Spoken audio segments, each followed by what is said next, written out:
My expectations today are low. Okay, restreaming thinks we're streaming. Twitch thinks we're still offline. Just gotta make sure I'm logged into the right account here, because I have been known to be wrong about that.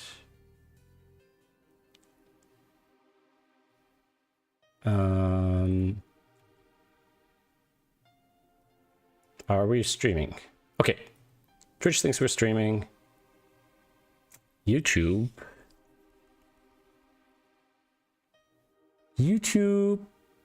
I think, just decided we're streaming. Yes, okay, all right. So, welcome to Code Hangout on 233. I'll be honest, I've had a bit of a day. I've had a bit of a week, a bit of a month, a bit of a year. So, my plans of what I wanted to do are basically out the window. So I thought, let me try to do something that is a little bit frivolous and not too complicated, and that I can finish and that doesn't have any other dependencies. And usually around this time of the year, I like to add some visual indication of the season. So for example, in previous years, I had the snowflake confetti gun for the 3 in the corner effect. I don't know if I've ever used this. But what I was thinking about doing today to make it a little bit more interesting is to actually have a interaction with the SVG. It's a little bit more complicated, and I don't think I've done anything like this in the last 30 years, 25 years at least. So let's open today's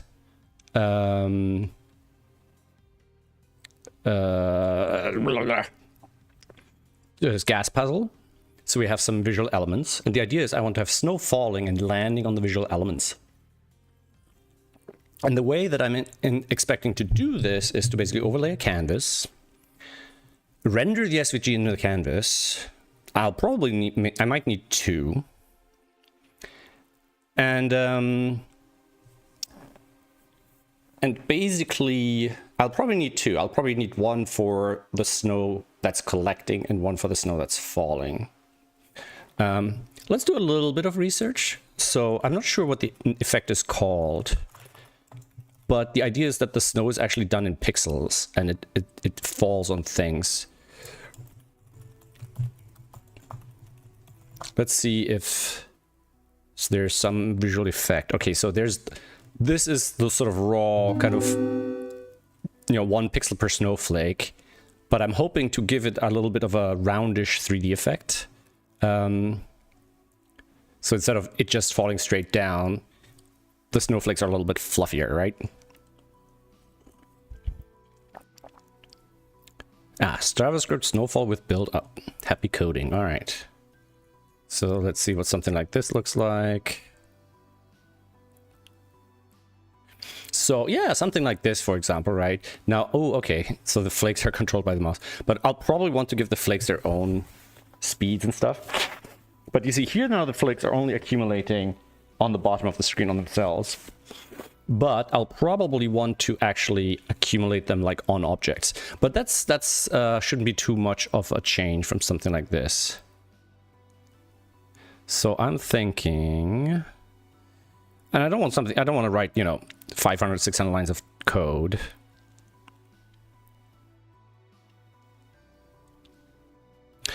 I'm trying to think how the collision would be done here.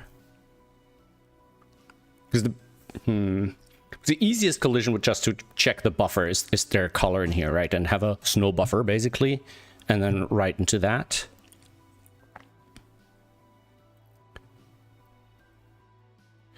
And the 3D effect, I think we might be able to do that via filter or something. Hey, Chameleon.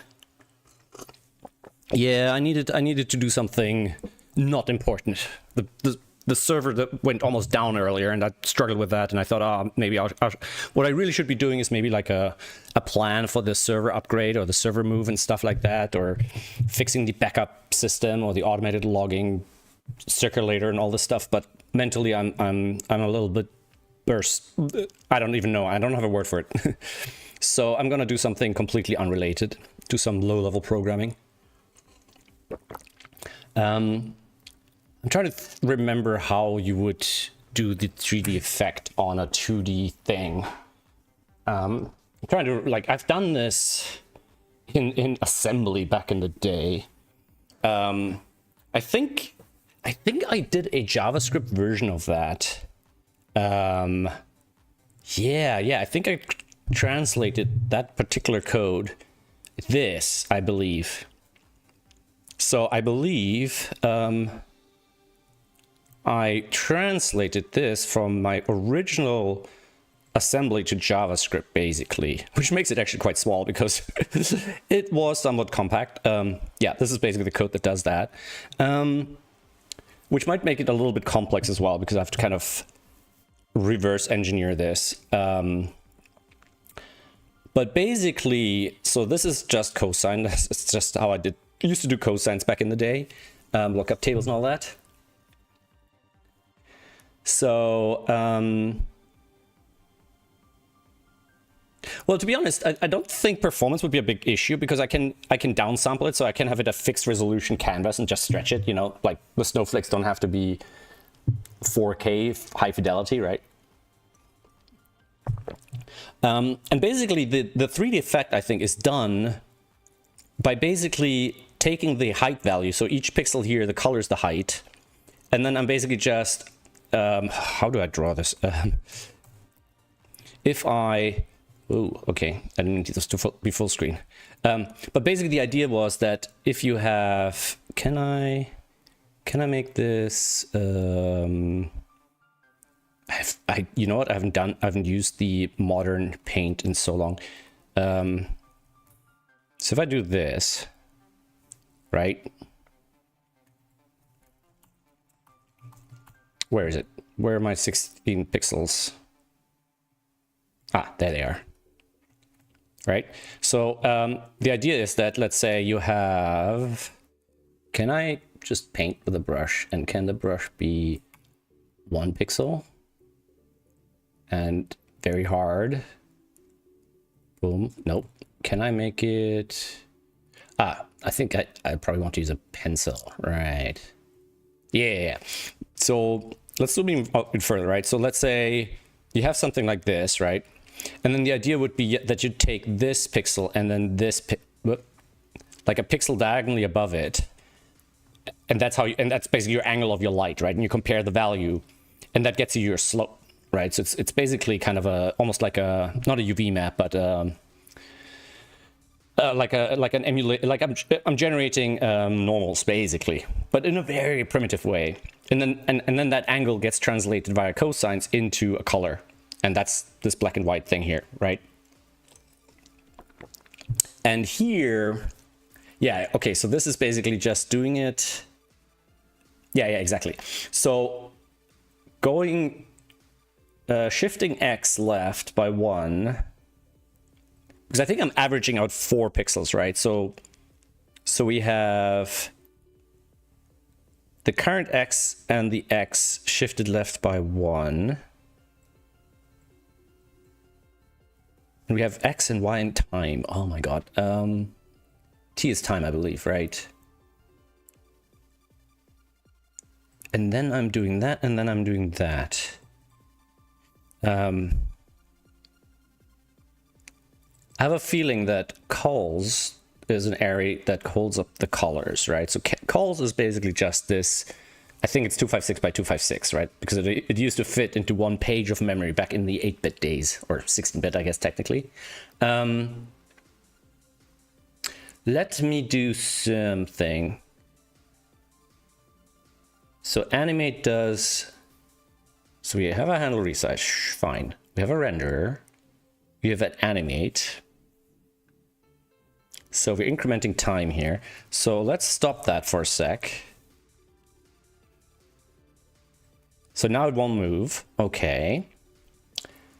And okay, so if instead of this, I say this is calls I. So that should just bring us the raw data over. except, wait, 16.8. So this gives us 4 bytes. Oh, okay. So each of these, okay. So we actually do want, we don't want that. We want that, but we actually want to say C equals calls I. And that should just take the color or the value, yeah, and then put it in the red, green, blue, and alpha channel? Why also? No, the alpha channel is the first one, right? So we have a alpha is 255, right? It's fully opaque. And then it puts the red, green, and blue channels. All right. So that's the underlying visual data. Yeah, basically what I want to do is I want it to look like it's round and fluffy. So as it falls on different things, it curves, right? So for example, with this effect, I could actually do it. I'm thinking, do I want to just translate this into a separate thing? Tell you what, let's take this and we're just gonna fork it. Okay, that's not saved. So let's just, I think I can just, where can I fork it from?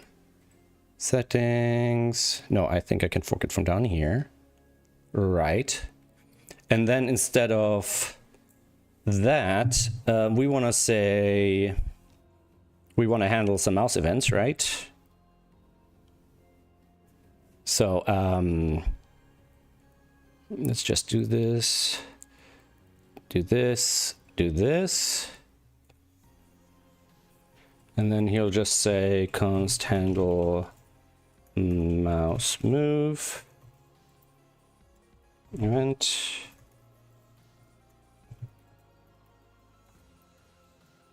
Boom, right? And then we'll just say mouse move and the mouse move. And then something like that. And I believe I can just look at the console from here. Okay. Except that console is not very good. Let's get us a proper console. So, and then we want page X, page Y.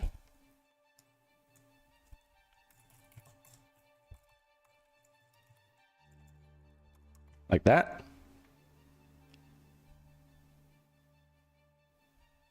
And then we want to make it relative to this thing. So, and I think this thing is probably being handled in resize.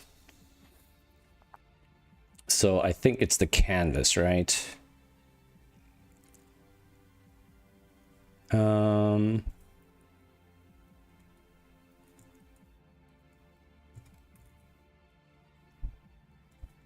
All right.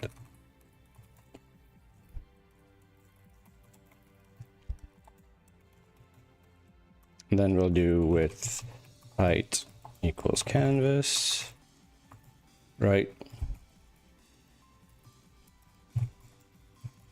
And we'll probably want to have left top.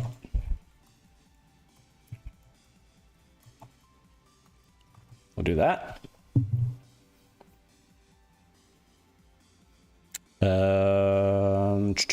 We're not getting left and top here, are we?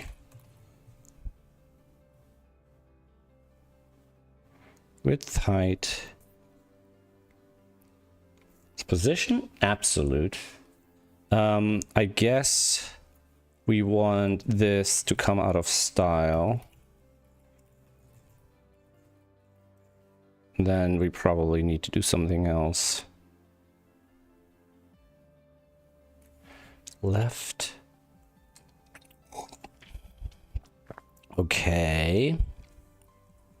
And then we'll just do something like const x equals parse int left, y equals parse int y or 0.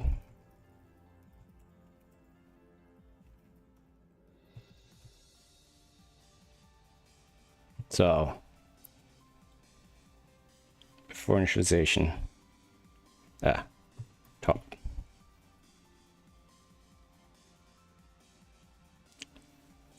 NAN. Will that work?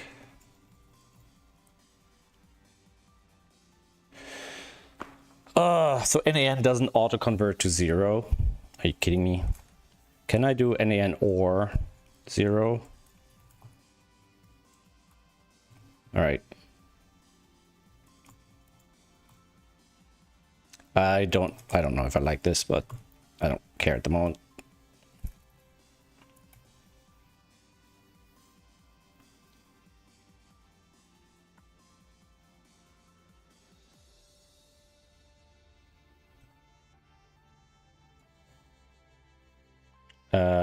It's getting us the strings. Why is it not parsing left and top now? It was parsing this before.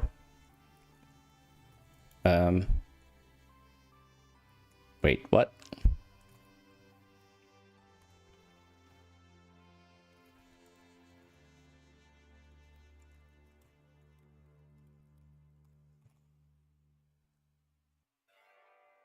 Okay.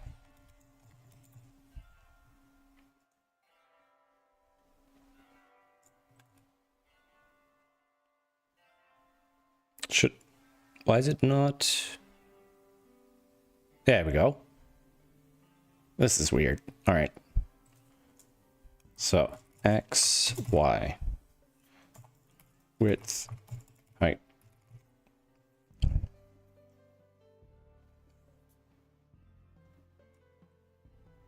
Okay. I think if I do this, it'll still be 0, 0. And if I do this, it'll be whatever, right? The canvas width isn't the actual width. We want that to be from here.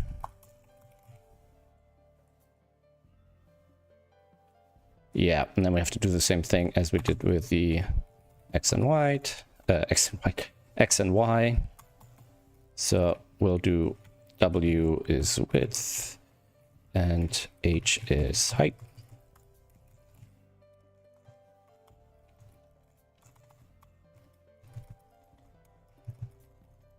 All right.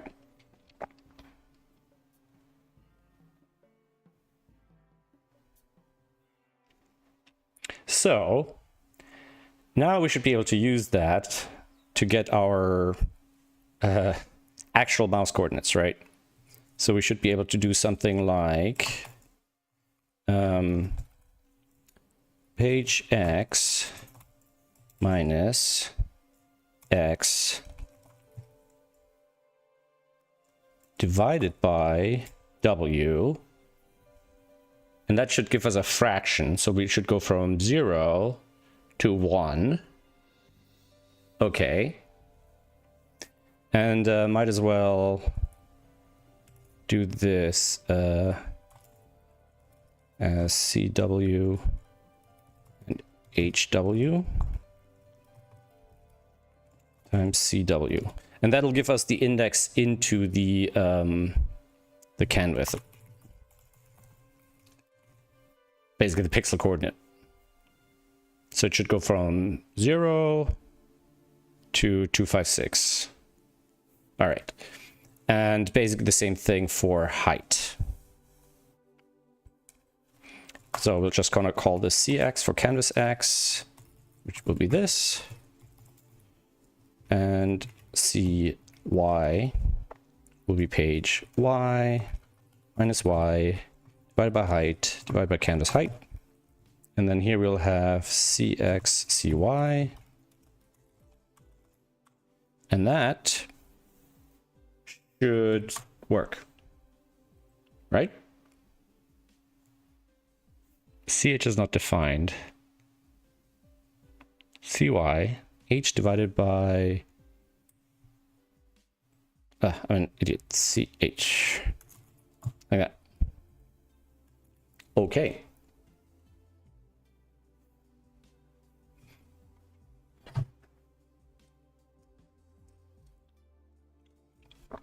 No, what I want to do is I want snowflakes to fall and then accumulate on things, and the accumulated snow, I want to have a slight 3D effect.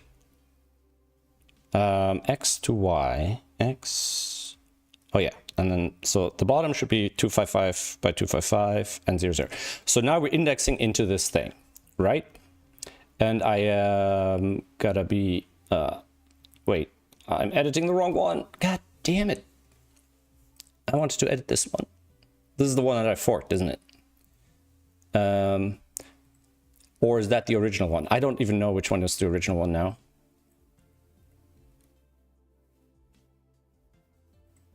Yeah, I think I'm editing the original one now, which wasn't my intention. Or am I not? Wait a second. No, I'm not. Okay, so that's the original.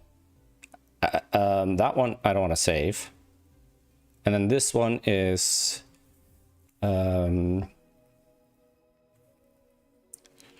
with drawing. Because basically I just want to be able to click and draw, right? And we want to do buttons.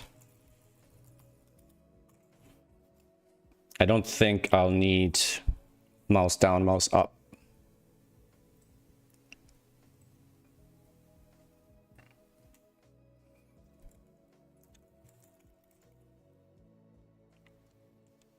Right?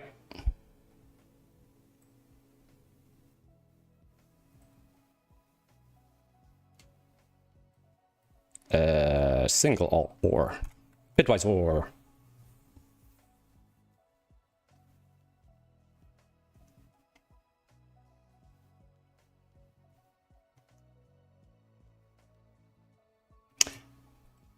Three or one is 3.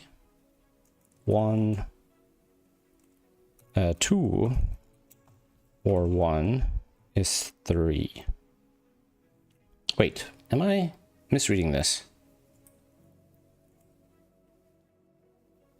I want to, not or, no, and. Yeah, okay, not or. What am I doing? Oh, my brain. I haven't done bitwise math in a long time. So, pressing 1 works, right click works, and left and right works. Okay, so that'll tell us if we have the left button, right? So left mouse button equals blah.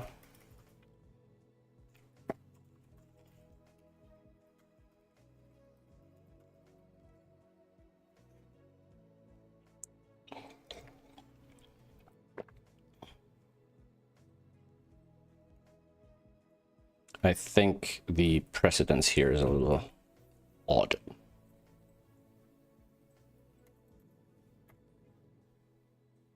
What error are you complaining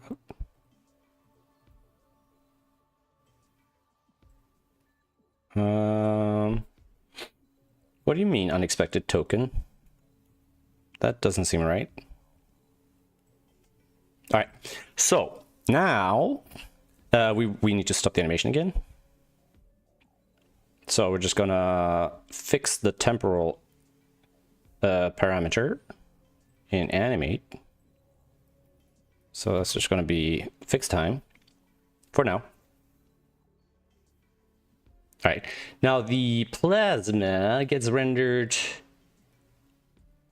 So I think we have a two-step process here, right? So we have to consider that. I don't really need this here. So what I'm gonna do is I'm gonna move this maybe to here. Get rid of that. And then bring this over, align that with the stream. And then we can do that. Unfortunately, oh, I wish this wouldn't take up so much space. Oh yeah, no, that's awful. All right, I'm gonna keep it at the bottom. That's so annoying. All right, don't really need that. I wish I could have this console just under here. All right, so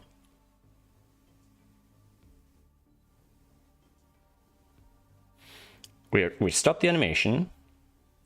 Oh yeah, I wanted to look at the renderer. So this is generating the plasma, and this is generating the bevel effect, the 3D, right? So let's call this these arguments t. So we're gonna say render plasma. So that's just this bit.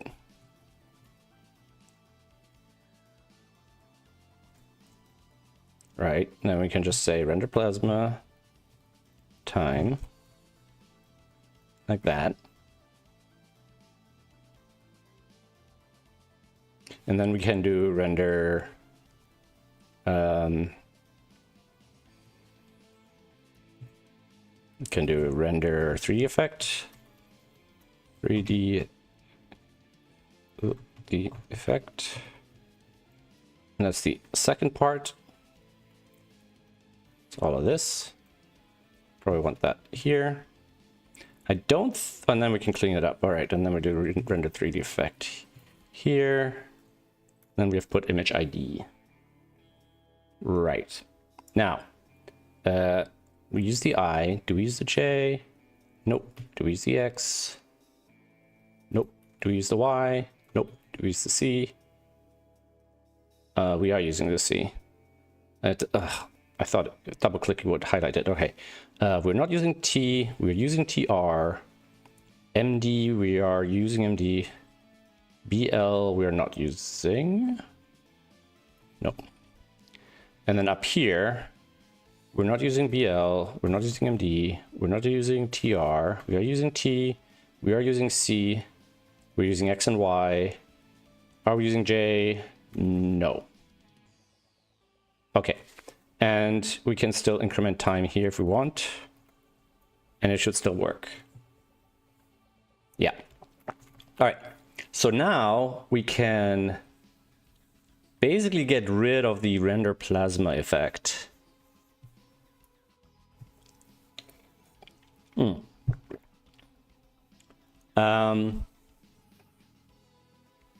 If I just do this,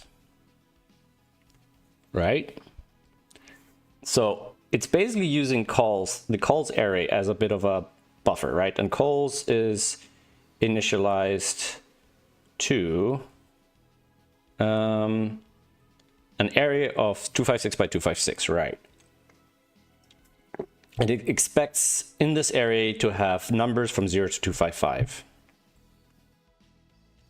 Okay, so these two numbers need to be converted to that, right? So we want CX, or we have CY shift left 0xFF plus CX, and that's basically our index.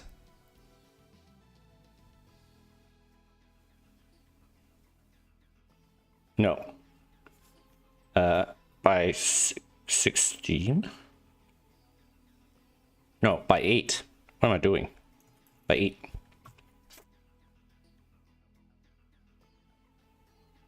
And then it should get up to 645. CY, shift left 8. 12. If we shift left by 8 bits,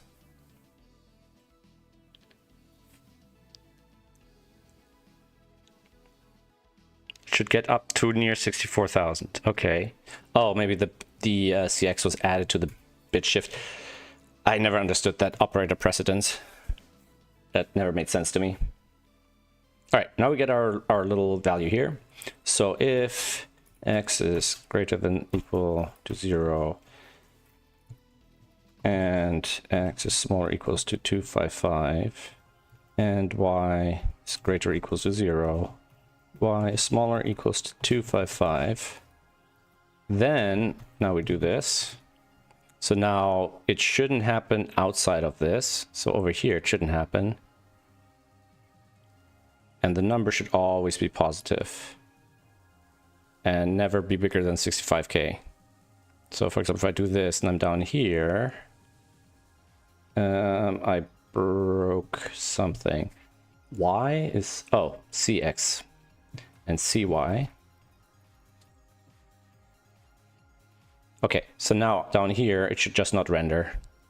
And the maximum possible value is 655, yada, yada, yada. Okay, so now we should be able to look at calls at that value. So let I equals this. And then calls I. Undefined.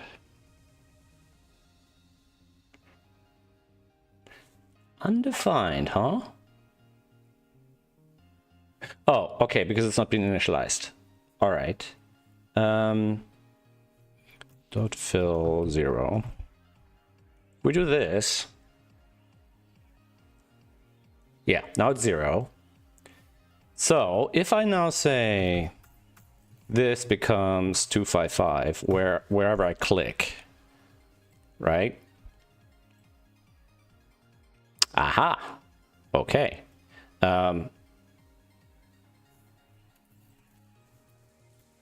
If left mouse button and all right, so now I can draw a line. So this is our weird 3D effect, right? And it looks a bit like this because it's, you know, it's basically too harsh, right? So if we do this and we'll say, for example, equals calls I plus 10.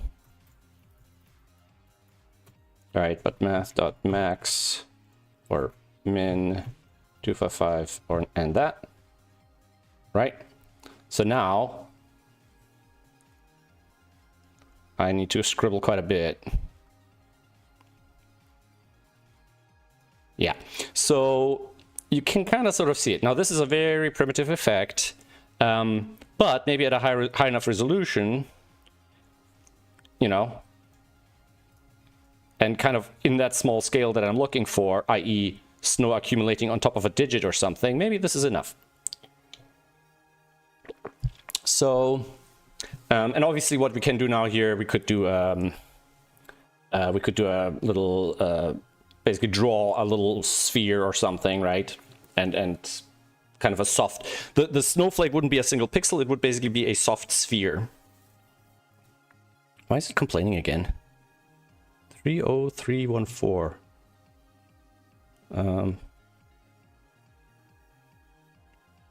Reading 30,314.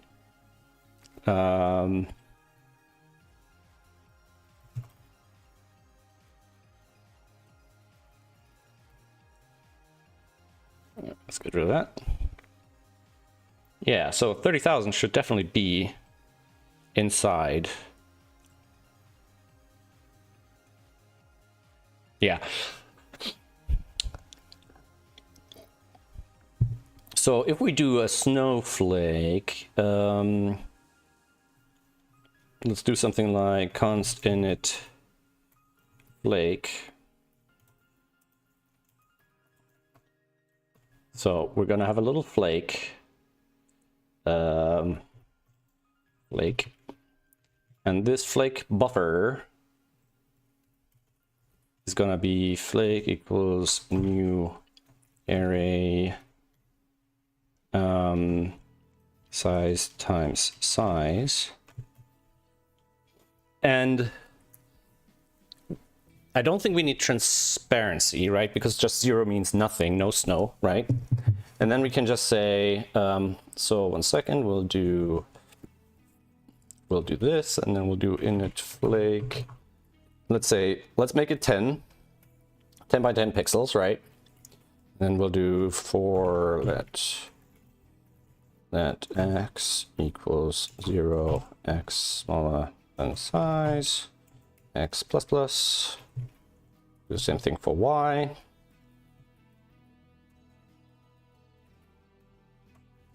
Right?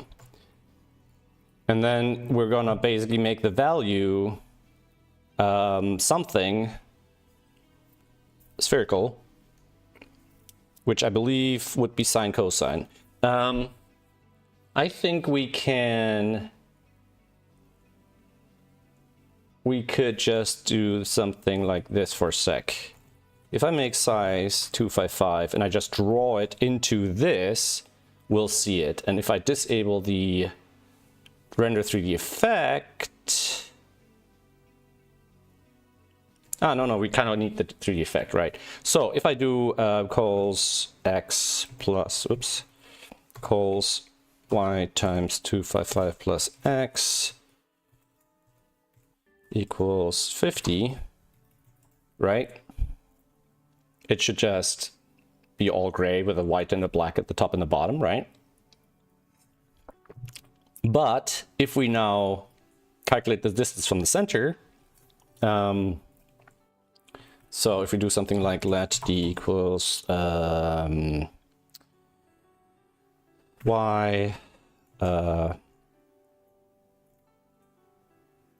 my life is going to be a lot easier if I do this around a center point, right?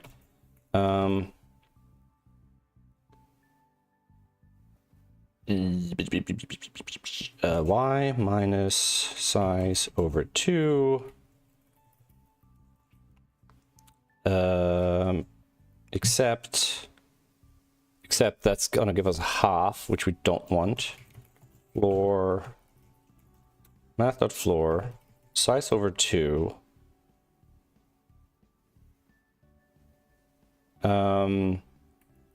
so that's gonna go from negative half size to positive half size.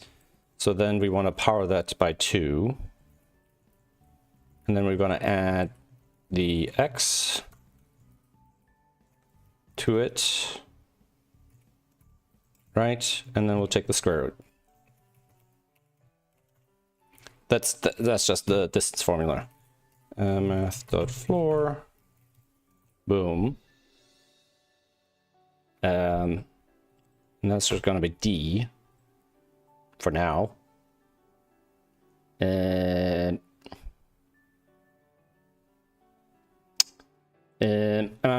what am I doing wrong here? Y minus, so size over 2, size is 255, size over 2 is 128. Y minus 128 will now make it go from negative half size to positive half size. Squaring that, so let's say negative 128 power 2. Unerror used immediately. Yeah. So that'll square it. And if I add the same for the positive, and then take the square root, that gets me the distance. Now the distance in this case can get up to whatever, right? The maximum distance being in the corners.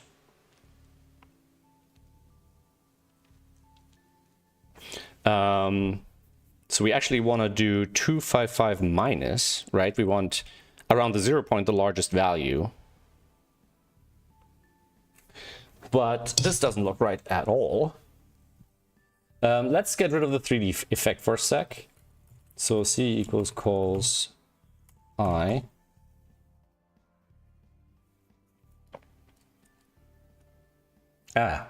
Wait. What am I doing wrong here? What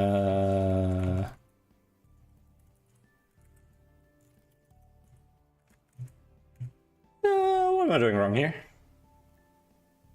Size over 2, x minus size over 2, y minus size over 2 squared. You square the x, you square the y. At 0, 0, my distance is 0. This should be around the center point. All right, let's do it slightly differently. Blah blah blah blah. Size is let's just do it. Let's just hard code it for now. So we're going from -128 or -127 to 127, 127, right? Then we don't have to do this at all. We just do this. Right. And then here we'll do x plus or y, plus 127 plus x plus 127. And we still get this. X squared, y squared, square root of x squared plus y squared.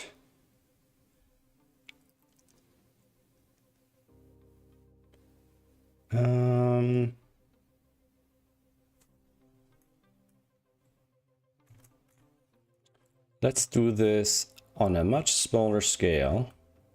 Then we can log it all out.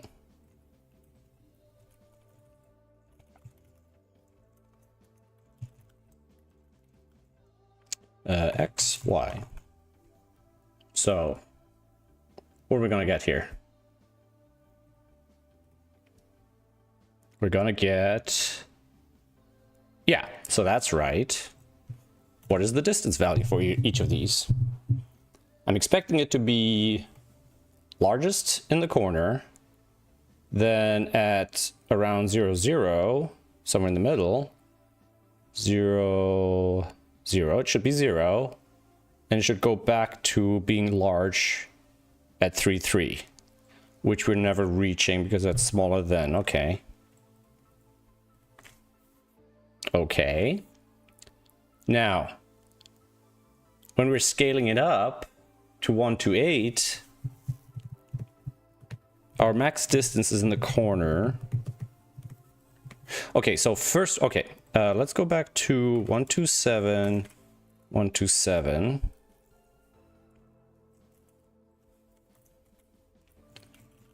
So let me just make sure I get this right. 127 plus 127 plus 1 for the 0 point. That's our 255. Okay, so that's good.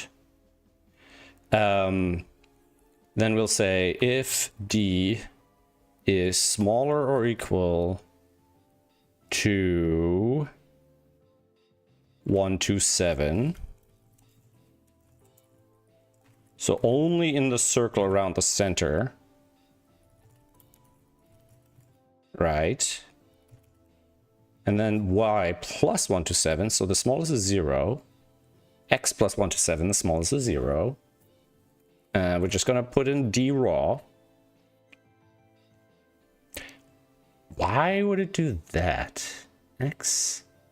Is this times 256? Am I getting that wrong? Ah, okay. If I would only read, would have read my chat sooner. Now we want this to be the highest value, right? We know it goes from 0 to 1 to 7. So we'll just invert it from here. Boom. Right. And now if we re-enable the 3D effect, it'll look like this. Yeah. So we got a little cone thing going on, right? And if we wanna, you know, go all the way to the maximum color value, which is from white to black, we'll get this little cone. Now, we don't want a cone, we want a sphere. So, we don't want the distance, we want the sine of the distance, right? Right? Is that what we want? Let's take a look. So if I say,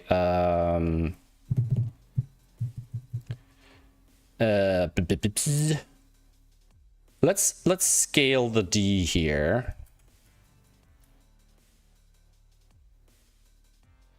So it's from 0 to 255.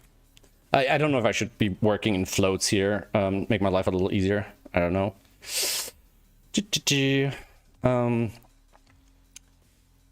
Because right now we have a cone. And we want a sphere. And it's funny because here it looks like a sphere, but that's probably just because of the way the color thingies get worked out, how they work out. Let's do 2 times and then less than 256 or 255, right? And then this is just 255 minus. Bada bing, bada boom, right? And then if I take out the 3D effect again, And then here I can say d equals math.sine d divided by 256 times math.pi divided 180 times 256. Is that how it's gonna work?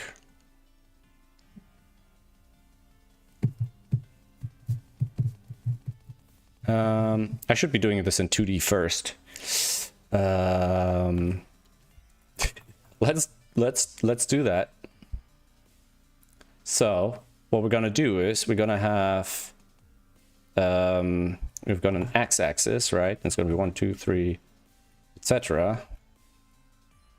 down to, I don't know, 50, right?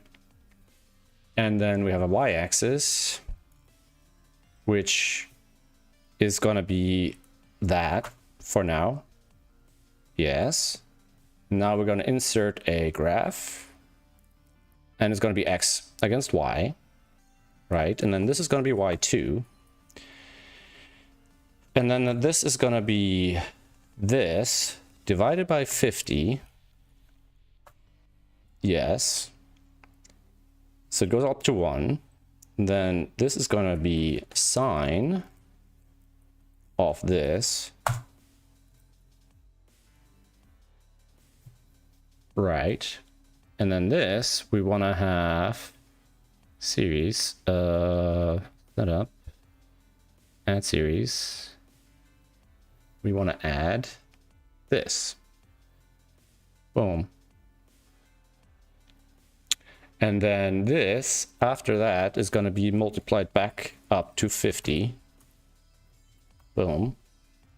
Now, I don't know if sine here works on degrees, or I'm guessing it's working on radians. Okay, so we need to convert it to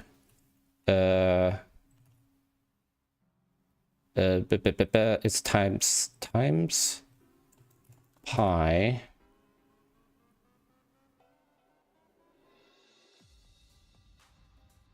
Is it times pi divided by 180 or divided by 180 times pi? Degrees to radians times pi over 180.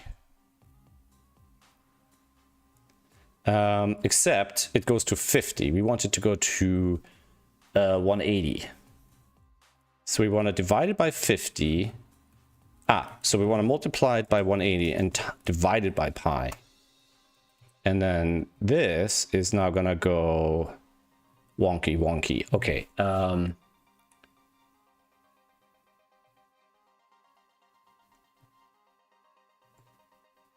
If we multiply it by pi, boom. Wait, if we don't do anything down here, what do we get? It goes from 0 to pi times 0.5. We don't want to go full circle. We want to go half circle, right? Do we want to go half circle or do we want to go quarter circle? From there, we want to go quarter circle. So we actually want to do this. And then we want the sine of that, or maybe the cosine. And afterwards, we'll multiply it back out by 50. And the idea is that at the end, we'll get the same number. But we want a curve like that. And we're not getting that.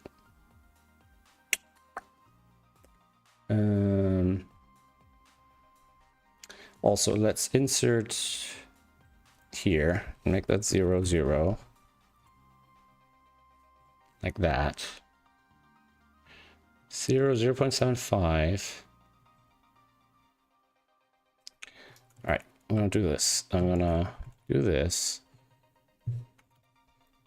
And then here, we're actually gonna go back down to this. So that's gonna go from 0 to 1, like that. 0 to 1. Then this is gonna be this. Now, instead of 0 to 1, we want to go by times pi times 0.25. So we want to go from 0 to 1/4 pi, which looks about right. Right, and then this is equal to this, the sine of this, v2, boom.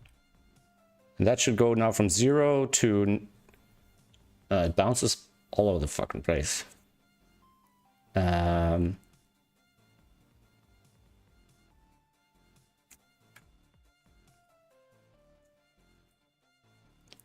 Not B, D.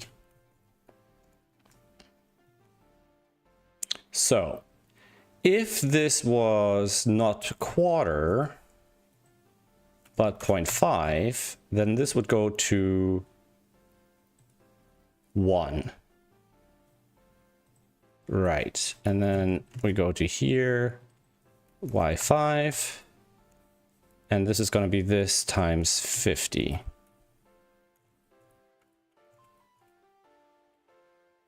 Right.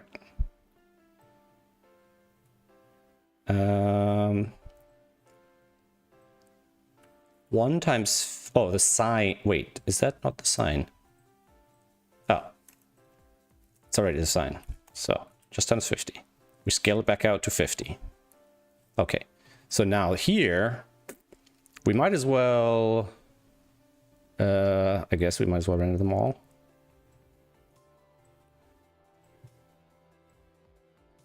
Yes. Now, and if I make this visually a square, whoop. No, this is not correct.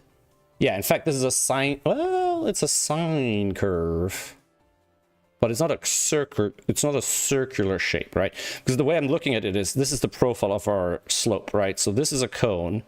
This would be a sine, which isn't actually what we want. We want it to be a circle, right? So it needs to be a 2D shape of x and y. Oh, and how am I doing this? My brain, let me make this bigger. So the yellow line actually needs to be a circle, not a fragment of a sine curve. From here to draw a circle to here.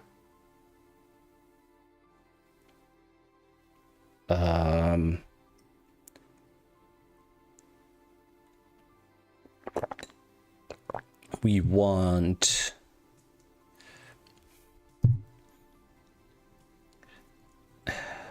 we don't want just equals sine of x.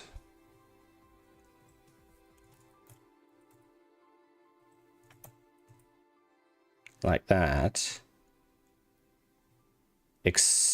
No, because that just gives a sine curve, right? I'm trying to, when you draw a circle, we're following the sine curve in each dimension at the same time. So we need to do we need to take the cosine? Basically, we need to convert this linear number into, oh, my brain hurts. Is that something that ChatGPT can tell us? Square root of 1 over x squared, where x is from 0 to 1, but cosine is really fine. You don't really need it to be a perfect circle. I just want to figure it out right now. Basically, I just want a circular shape on this graph right now. And I'm trying to think. So when I plot a circle, normally the x and the y's, I'm going around the angle, right? Now here the angle, I'm not going around the angle, right? So I think I need to use an atan. So if I just, it's basically the Bresenham algorithm, right? Like, how do I convert our x, which is linear, into, if you understand what I'm saying, where's our paint? Basically, where's our pen? So, god damn it. So, nope. We have a straight line. And now I basically want to draw a circle, kind of like this. Right. And I want this to be, a function of that.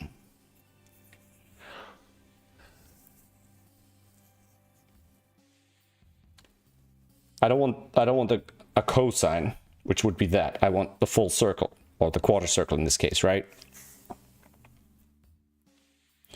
I used to do this so much back in the day. I had a whole graphics library. I implemented all the different algorithms, but my brain is not what it used to be. Okay, let me think. So we're stepping across on our x. And normally we would calculate, as we go around the circle, we would calculate both the x and the y relative to the to the arc, how far we're along the circle. So we need to do the reverse. So we need to take the x. So we have an inverse sign, I guess. Inverse sign. And then take the cosine of the inverse sign or something. Arc sine. All right. So we basically want to do arc sine. Like that, of this divided by 50, like that, right? And then we'll take the cosine of the arc sine, like that, and then multiply it back out to 50, like that. Hey, look at that. And now we gotta flip it. And now we gotta flip it. Okay. Except we don't actually need to flip it, right? So JavaScript arc sine. A sine. Okay, so we can just do math a sine. So instead of this, we can do math.a sine. Math dot or a cos of that, and then we don't need that, right? Ah, yeah. So that's the inverted thing. So now, if I do that, we get this. Now, I'm not sure if this is perfect because the 3D effect is a little lo-fi, if you know what I mean. Wait, I disabled the 3D effect. Oh no, that disables the 3D effect. So if I disable the 3D effect, we'll probably won't be able to tell. But if we go back to here and we'll say, instead of a sine, we'll say a cos and sine. Oops. Sine. A cos and... God damn it. Alright. And then we'll bring this back down. A cos... Is that what I just did now? A cos. So arc cosine. And if we get rid of whatever other thing we're drawing, so we'll get this. All right, that's fine.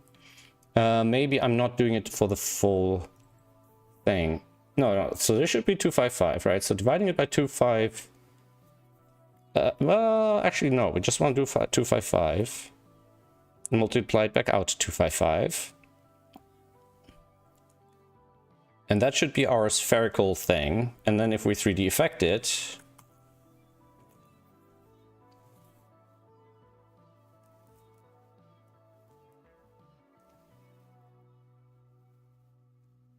yeah, no, but this is basically this is going to be a singular ball, right? So it's not going to be like that. Obviously, it's going to be much much smaller, right? So this is now going to be not all this. It's going to be tiny, right?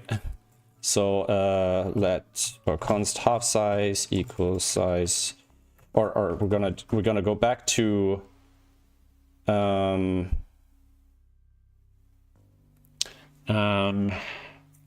to think. Do I wanna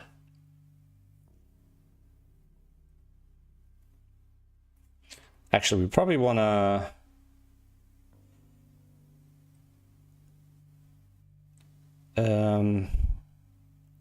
so this is our half distance, right? Let half equals size over 2. Math.floor size over 2. So then we go from -half to +half, which gets us, if we multiply it by 2, gets us the full. So then this, we want to divide by size. So we get from 0 to 1, and then we'll say if this is smaller or equal to 1, and then we don't need to do this. And then here, times 255, math.floor. I think I'm going to internally convert it to floats, basically. Well, no, not exactly, because the stepping, right? So times size plus 1, half. Okay. And now if we don't do this, and we'll say size 60. No, this is the buffer size. This always got to be by 256, right? Yeah. Right. Now, we go in here, and we draw it into flake. Then it's times size plus 1, right? Is it times size times 1? If size is 10, y needs to be multiplied by 10, not by 11. I don't know why, but yeah, I'm worried that there's something I was getting wrong earlier. If I do this,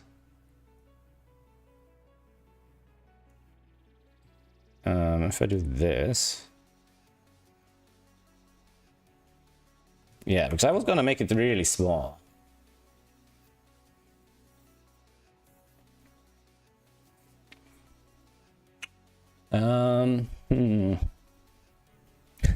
Started to wonder if really I just need a little cross shape, right? Like something like 3 by 3 or 5 by 5 pixels. So I didn't really need to do all this math.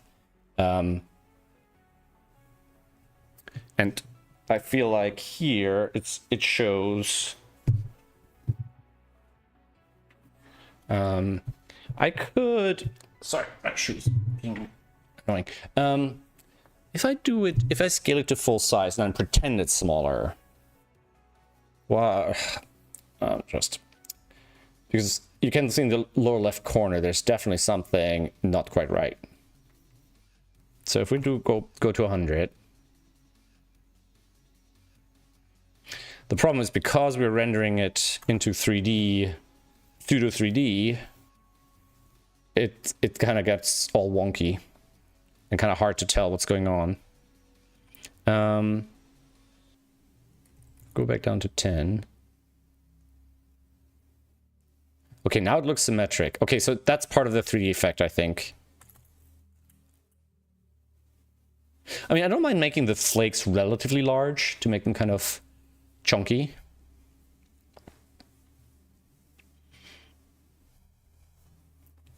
I know.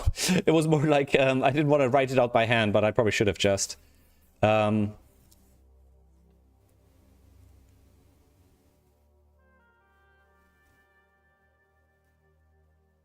You know what? We could actually just dynamically draw the flake. So let's ignore this for a sec, right? And then we'll just have const draw flake, and then we'll just say x, y size, right? And then here we'll just say, so for let xx equals x minus let like r equals size over 2.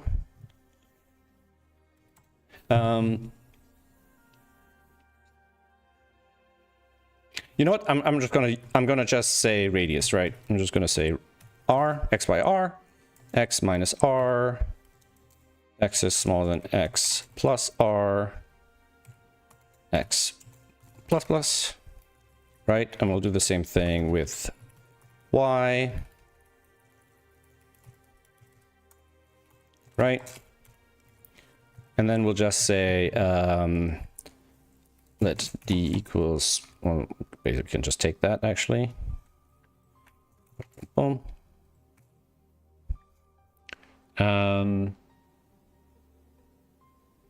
Actually, no, you know what? We're gonna do from negative r to positive r, negative r to positive r. We'll just say this, this, and this, right? Divided by r.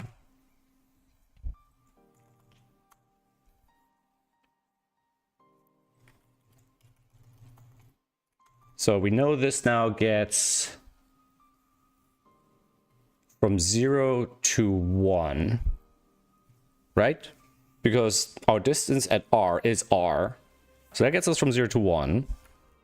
And we're not even going to math.floor it here, which I think was a mistake in the other formula, right? And now we're just going to draw this straight into calls. So we're just going to say let underscore x equals, or xx equals underscore x plus x, yy equals underscore y plus y, and then we'll basically have the same thing here. I took that check out. That's weird. All right. If xx is greater equal to 0 and x is smaller equal to 5, and then we'll do the same thing for y. Right. And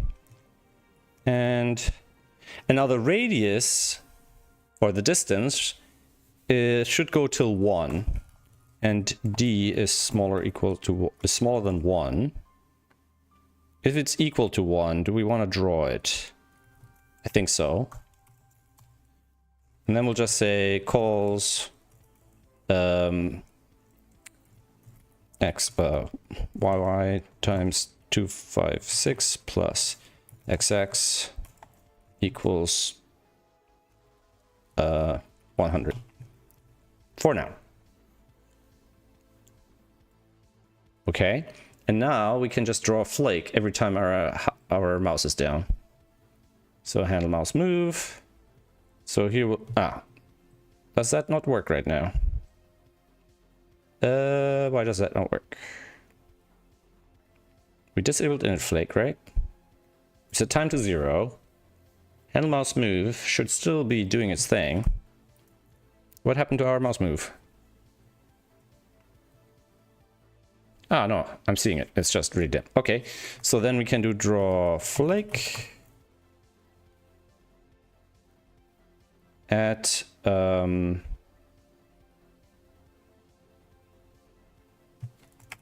is canvas x, canvas y, 10. Let's just draw that for now. Ah, look at that. All right.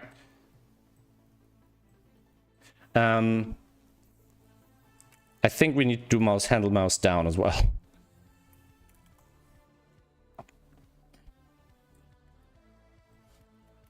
Like that. So I can just click. All right. I think it's got to be less than, not less than or equal on the distance. I think it wants to be less than 1 because this looks like a squared out circle. Yeah. And now we want to soften it. So we're actually going to take the distance and we'll add it. So we'll say we'll say plus equals, or equals whatever this is, plus, and we'll just say math.min 255 and that. And we're going to add the distance, math.for of d, which now goes from 0 to 1. So we want to multiply it, let's say, by 10. Now we're back to the cone shape from earlier.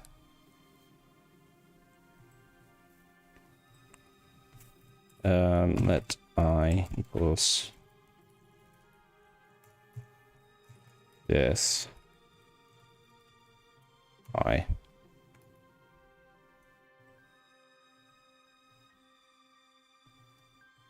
Okay.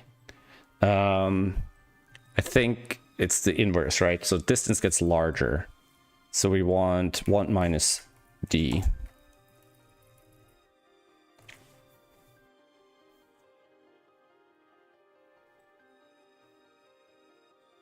Hey, look at that.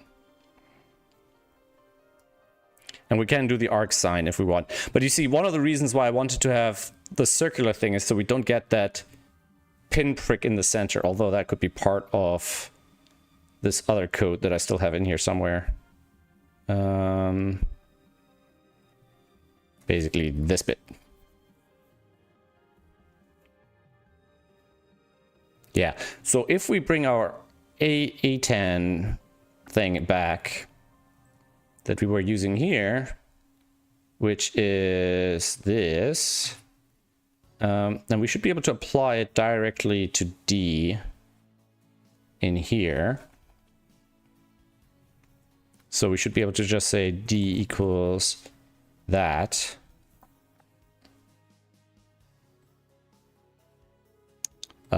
Except now it's inverted again, I think.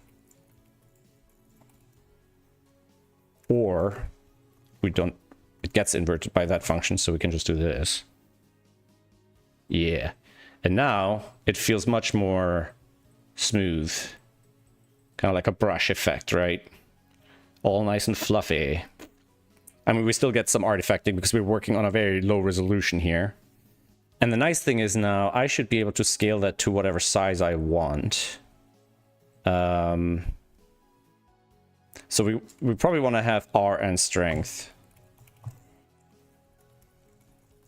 So we just multiply this by strength. Strength could be like default to 1 and R equal defaults to 5. So we can say in handle mouse move, we're going to draw a flake of strength 5. That's 5 pixels across, maybe strength 10. And then you have a nice little soft draw effect, right? And if we don't spam the console, it's probably going to be better.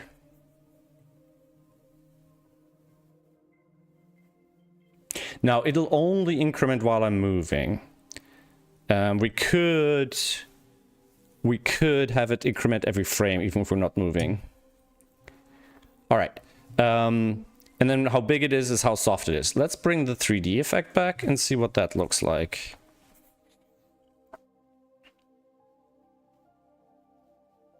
Yeah, so that's kind of what I was looking for. Now, obviously, we don't want to have it be poopy gray, right? So it needs to be, what is gray needs to become white. And then the highlight, oof, I don't even know how we'll do the highlight. The highlight needs to be maybe a bluish color. So we need some sort of palette, basically, that we like poke into, that we map, right? Like a color map, right? Let us see how small we can get. I have a feeling that radius is not being used properly. Because radius 5 means actually 10 across, right? So if I make radius 3, that'll make it 7 across with the center point. And then if we make it fainter,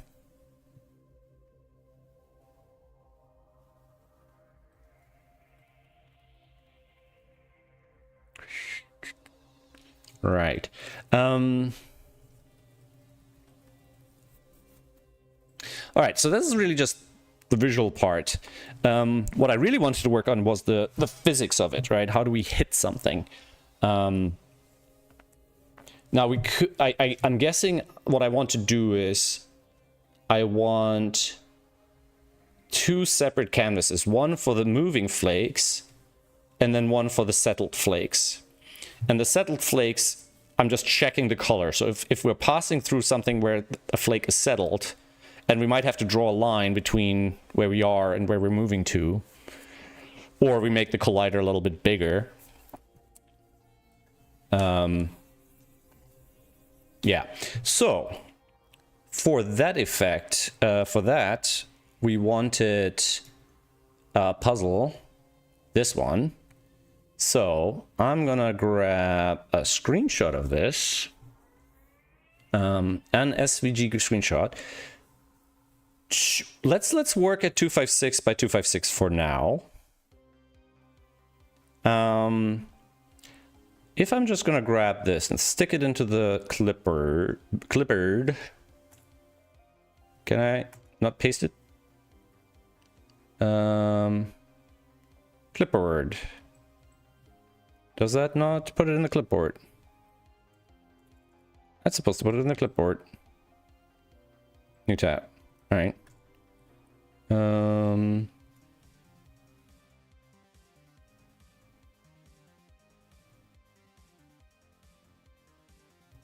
If I take that and put that in here,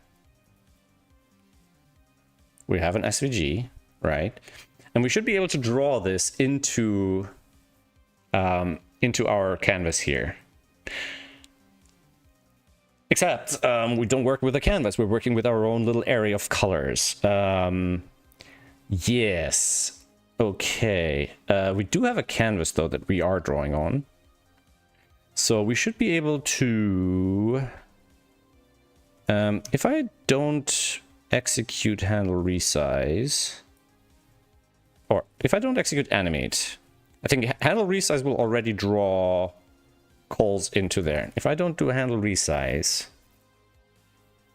Okay. Let's see what exactly does handle resize do. Doesn't handle resize just call render? Yeah, okay. We probably wanna do that down here, actually. Right. So we actually want to do canvas dot get context. Okay, so we want ctx equals get context 2D. So console.log ctx. So we have a context. Ah, we have a context already.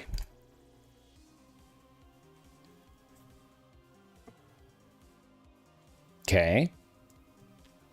I just want to see how big it is.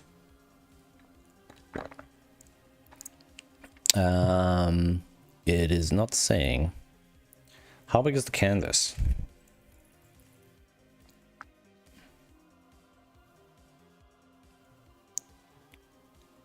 It's not saying. Come on. There should be a width and a height. Okay, 150. Okay, so we probably want to run handle resize. We probably want to run it before.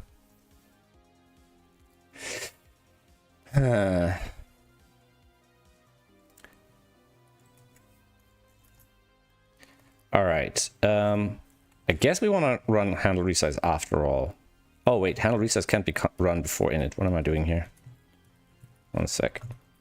That doesn't make sense.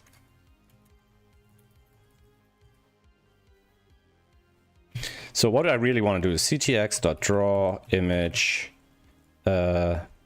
document.query selector svg.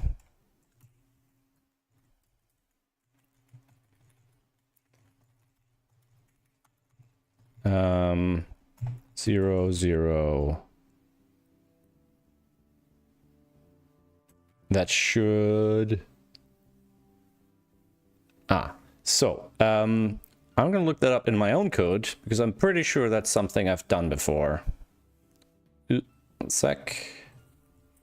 So, expect shenanigans. Don't mind if I do. So, our utilities library should definitely know how to render an SVG into a canvas. So, we'll just look it up there. And it's gonna be either this or puzzle tools. Image to canvas files, full screen, numbers, geometry, CSS.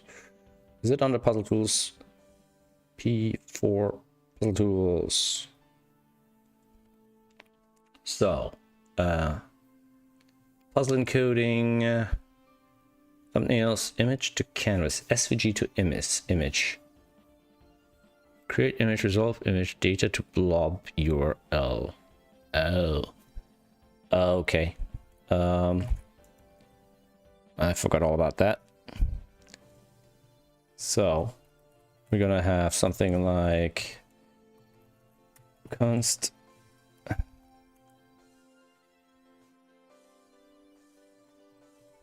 async data image data. Are you sure about that?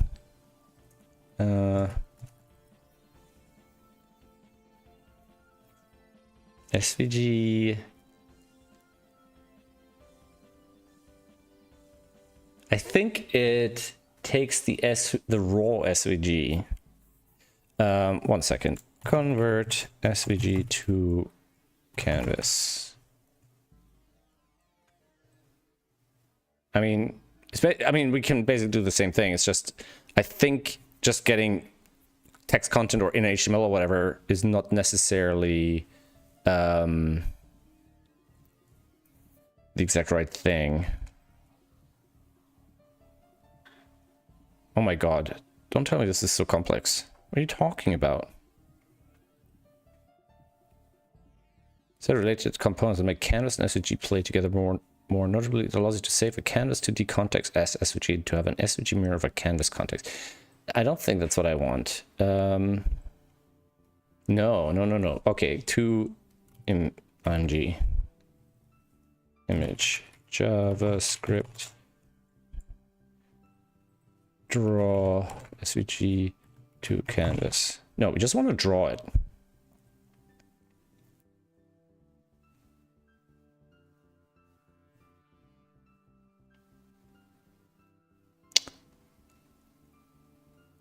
So it kind of does the same thing. But we probably don't want to go via blob. Wait, no, we do, because we got to convert the SVG element to SVG. Okay. Data to blob URL. All right, let's have a look. Jeez, everything is a little bit more complicated than you imagine it would be. Create object. So blob to blob URL, SVG to blob. Image URI to blob, URL to image, SVG to image, data to blob URL, data type. Well, here goes nothing. So we do that and that, right? I don't know why that's a let. So then we can do this, let img equals svg to image, wait, svg to image. Now I don't think I can just dump an element in there. I don't think that makes sense.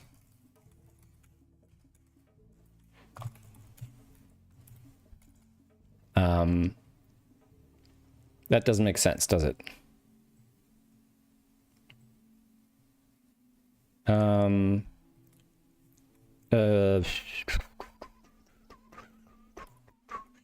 Inner outer. I think that'll get us the raw SVG code, right?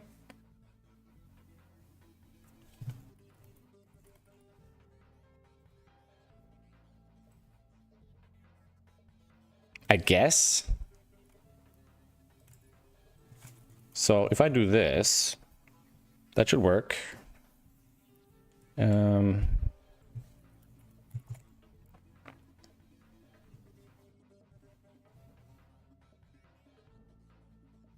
Await is only valid in async functions and the top.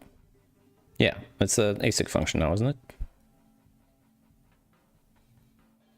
Oh wait, I mean in async. I want it to be main to be async. Right. So that gets us an image blob. And can we then just draw that? Like that? Is that gonna work? Okay. I think that's gonna work.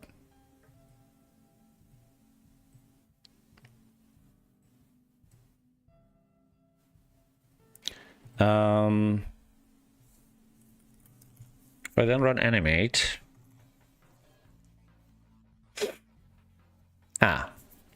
Except now it's in the canvas, not in our calls array. So I guess we could we probably want to convert this to hard edges. The one issue is I don't actually want the grid there. So we kind of need to apply a filter to it, or just literally rip out the grid lines, right? So if we go here, the nice thing is it is SVG. So in theory, somewhere in here, cell grids, we could do something like cell grids, display none. Like that.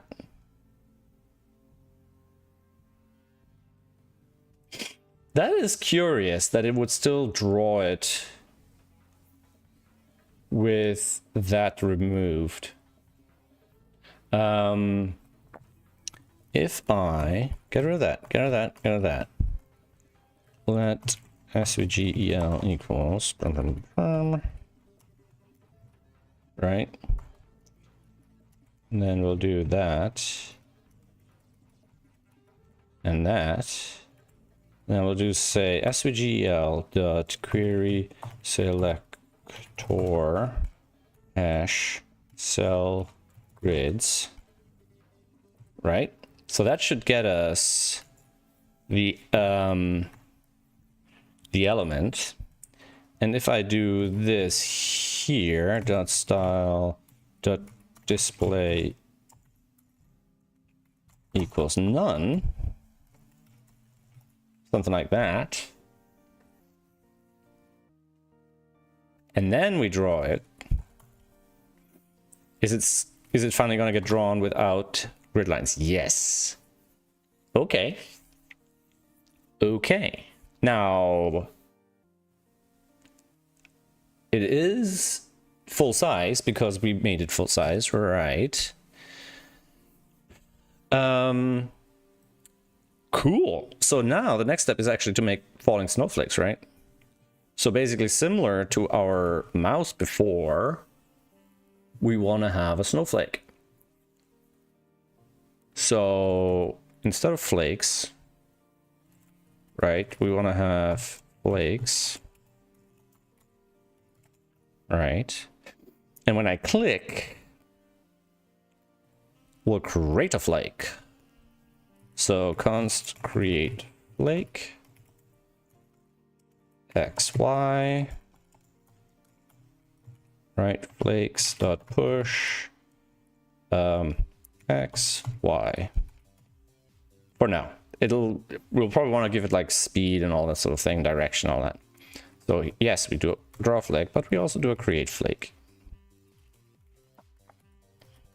like that. Boom. Let's not do a draw flake for now. So that creates flakes. Then during the render step, we probably want to do render flakes. Right.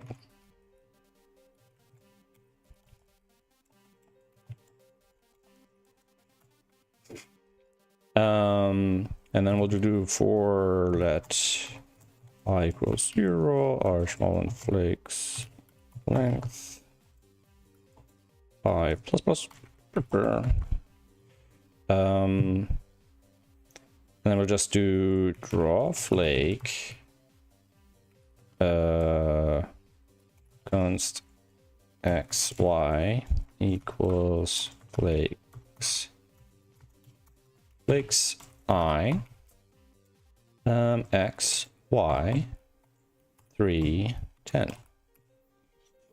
So if I do this now, this will cause the flakes to be infinitely strong because we're not erasing the flakes, right? So that's kind of where we need our second canvas now. For now, I think we can just fake a second canvas by just erasing the flakes. But this, like, we're gonna reuse this as our falling snowflake canvas for now. But we actually need two. All right. So all that really means is we can just go. We can just do goals.fill 0. We do this. Yeah. So wherever we put flakes, they'll do this. Now, the way I want the flake to fall, I want it to kind of do this, right? Kind of. The question is, how do we control how it changes speed, for example? Or do we want to have just diagonal falling snowflakes like these guys? Because what I'm thinking of doing is, if the flake knows its own age, it can follow a curve. You know, it basically has its own individual time, right?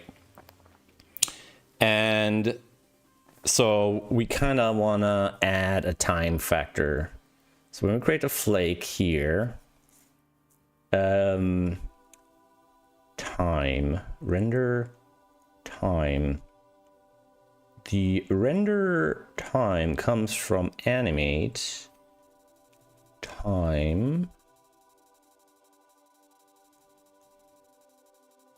So we still want to advance time.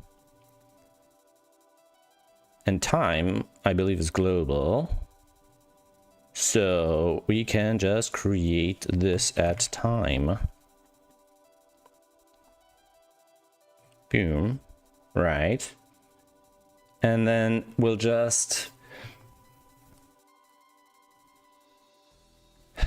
I think before, in the moment, I'm just gonna where we're rendering the flakes, we're just gonna move them down for now, right?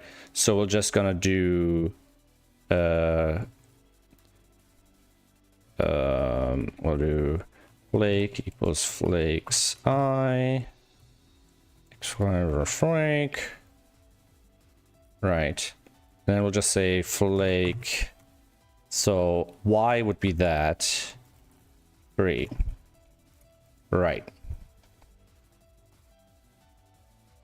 So if I do this, it just falls down. Boom. Okay. Now we're just gonna say this math.min 250 flake I plus 3 or plus 1.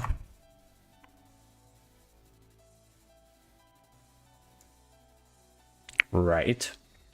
So we want to create a sort of randomized flake speed. So when we're creating the things, we have the time. We'll have xs and xy. So we'll just say let xs equals math.random. So that gets us from 0 to 1. minus 0.5 times 2 xs and ys. Ys is math.random plus 0.1. We wanted to go, let's say, from 0.1 to 0.8. So times 0.7 plus 0.1. I'll just put that at the front. Right, something like that. And we'll put the time factor at the end for now.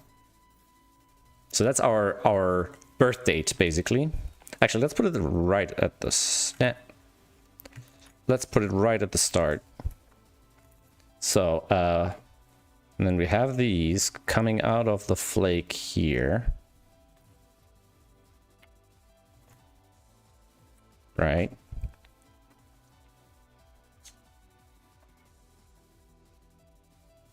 So that's just that. That's the Y position. Well, maybe I'll make these JSON objects or something. Yeah, I'm just making like snowflake. Yeah, so this should now be plus Y speed.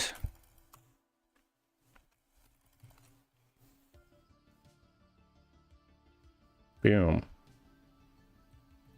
Oh, is Y speed too big? X, Y. X speed, Y speed. Our Y speed should be... like, it feels like it's too fast and it's just flying off the bottom to the bottom. X, Y. So X speed is positive or negative. Y speed is always positive. I think Drawflake wants to be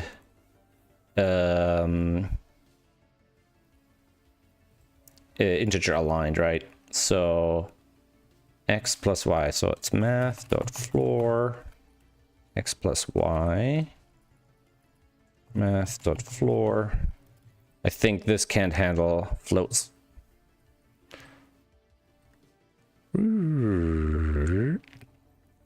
Okay. How do I, because I'd like to simulate that it swings from side to side and slow, like the X and Y speed slow down. So we kind of want to go like a pendulum. So maybe we don't predefine the X speed and the Y speed, or although maybe an overall speed, right? But maybe for now, what I actually want to do is I want to make it calculated from time. So for now, we're gonna make this a let and this a const, and then we're just gonna say Y speed equals math.sine. And we're just gonna call this t for now. So time minus t.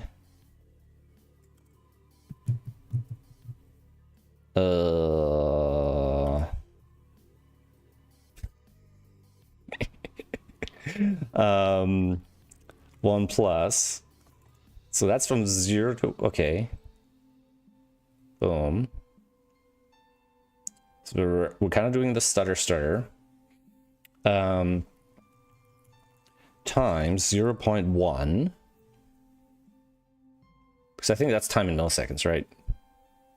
Ah, that's actually not too far off from what I want. Well,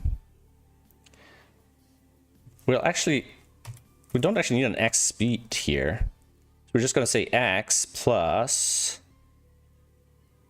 equals X plus 5 times something like that.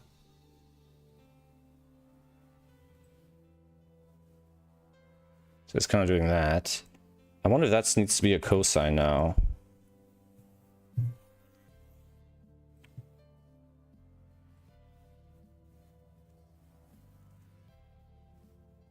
So we're definitely going cosine on that. I think if I want to do this, if I do this, so if I do this, plus is 0.1, 1 plus. No. 0.1 times 1 plus. The 1 plus is to make sure that's always positive, because we don't want to. We don't want flakes to necessarily ever go up. Let's make this bigger. Now I almost don't want to erase the flakes, because the trail would actually be helpful to understand what's happening.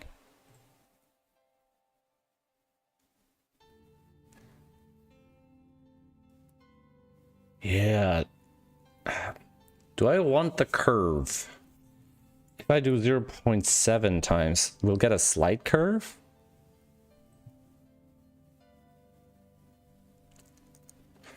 It's a bit fast. Do we want these to be synchronized perfectly?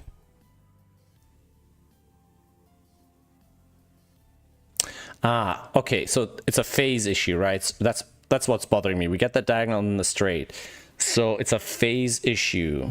I think one of these needs to be rotated by half pi or something.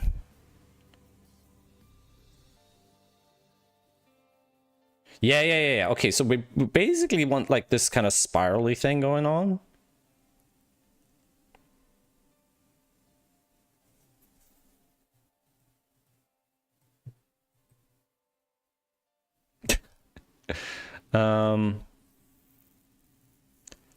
And then just trying to think, how do we integrate randomness into this? So there's actually so many different behaviors. And then we kind of want to do a global wind as well. So we want them all to kind of drift, right? I'm almost thinking about simulate them in like little robots that are moving independently, right? Like give them a speed and a direction and then a behavior of how it moves in that direction, right? But obviously, if I can just have a formula that gives us the nice behavior in the first place, that would be nicer. But this little spiral is kind of what we want.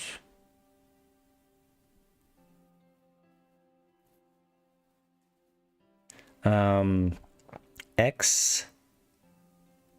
So if this goes slower, what does that look like?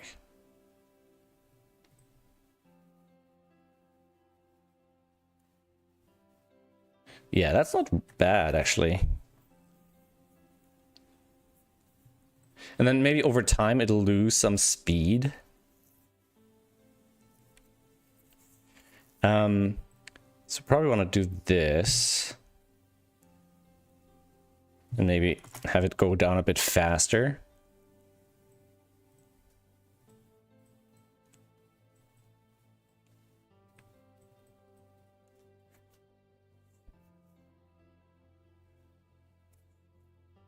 Now, we probably want to do like a random aspect of the phase here.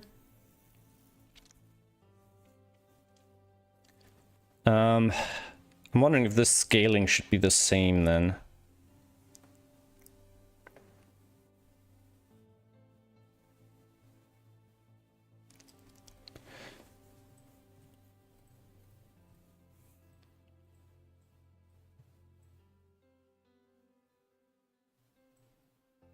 Yeah, basically I want to be able to do this and have them all move differently, right? So we need to mess with the phase, which I guess we can do by just adding some random aspect to time. So we can say let t equals time math.random times 500 math.floor, boom, and then have this be t.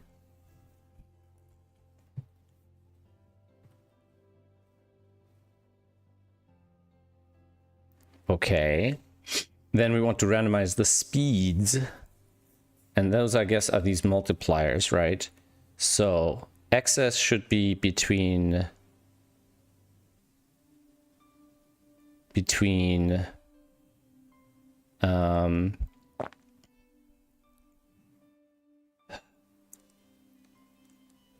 x speed here. We want it to be, let's say, between 0.1 and 0.3. So times 0.2 plus 0.1. No, that's the y speed, actually. So we want y speed to be this. And then x speed be something else. So y speed. So we can use y speed here. And then x speed is this. So x speed would be times 5 plus 5. Something like this.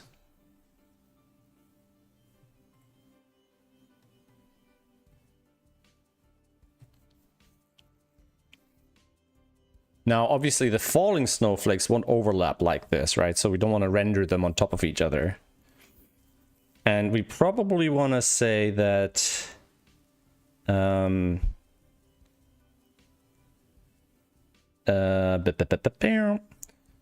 we'll just get rid of this for a sec. So we're just going to do this, plus equals ys. Then we'll say if flake to k2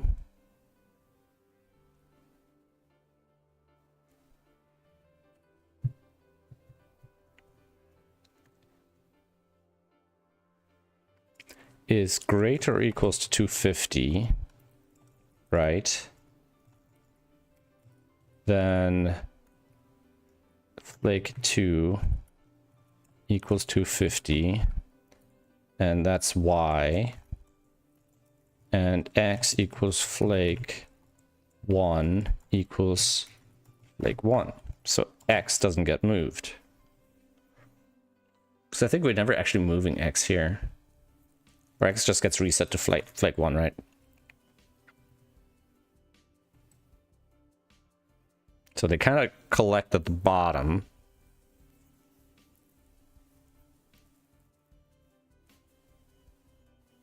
And then they shouldn't really move anymore. If flake x becomes flake 1 again, so we undo this. Flake 2 and y gets set to 250. So they should just end up sitting there eventually.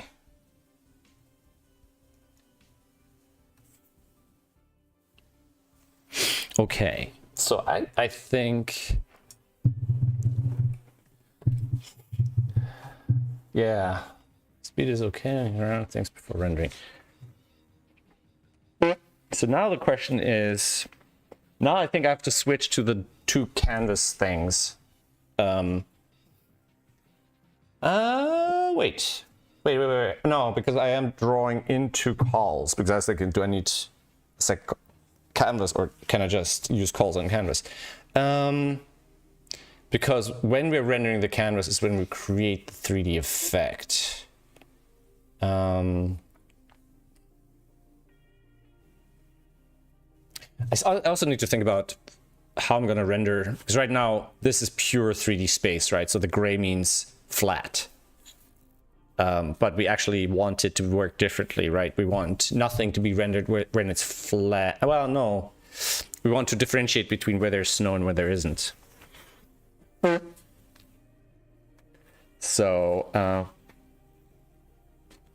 we kind of need a mask, basically, where is snow and where there isn't. Let's get rid of the 3D effect for a moment.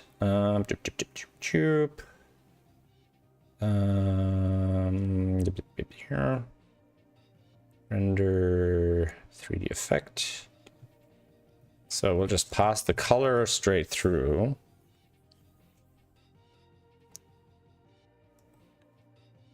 Ooh.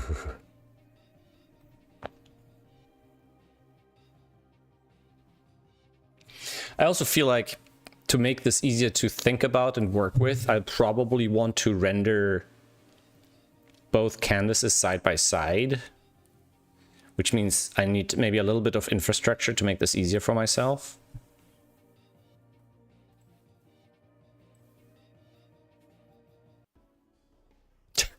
Like this, it doesn't look like snow at all, because the flakes are quite dim, really. I wonder how many flakes there are now. Probably in the hundreds or thousands. Flakes.length. Oh, it won't even tell me.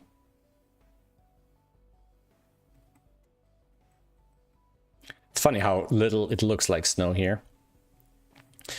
All right, let's think about this. So the idea is we have a canvas that represents just basically a bitmap of occupied places. Kind of like the pixel snow stuff, right? So where the snow falls down and falls and sits on something, right?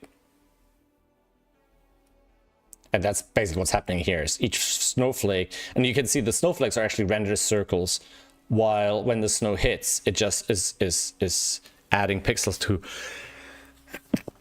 a bitmap, right? So every snowflake contributes 1 pixel, even though the snowflakes themselves have different sizes. Like even the big one still seems to just contribute 1 pixel.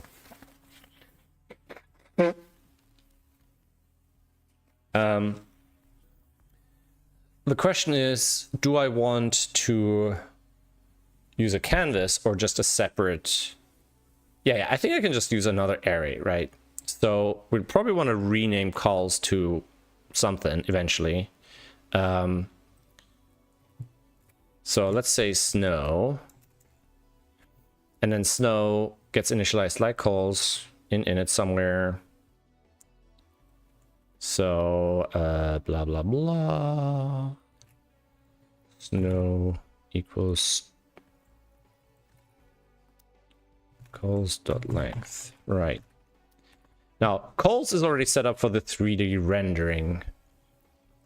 So I'm thinking we'll use snow as our static. No, wait. Snow is what we want to 3D render. Well, ultimately we want to render both as into 3D.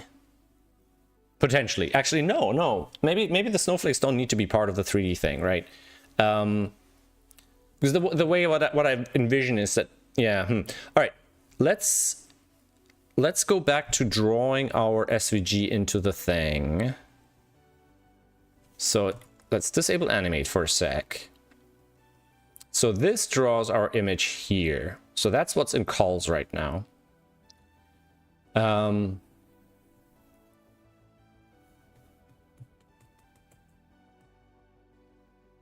we basically want to invert this. So we don't actually want to draw image here.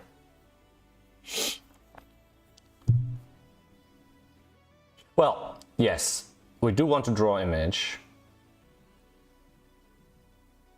So we're just gonna say const init puzzle equals svg boom, boom, right?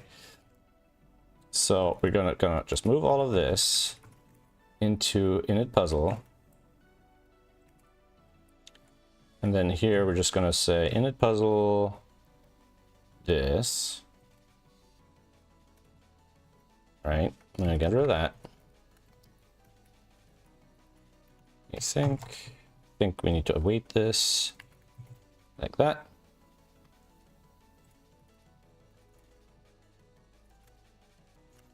All right. Now the question is, we need to pull the information out of there. So to do that, we want to use get image data.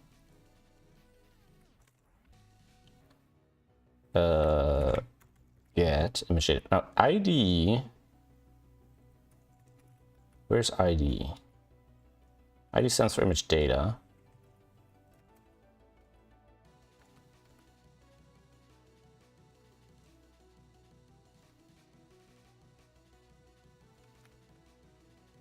here we go. Image data, get image data.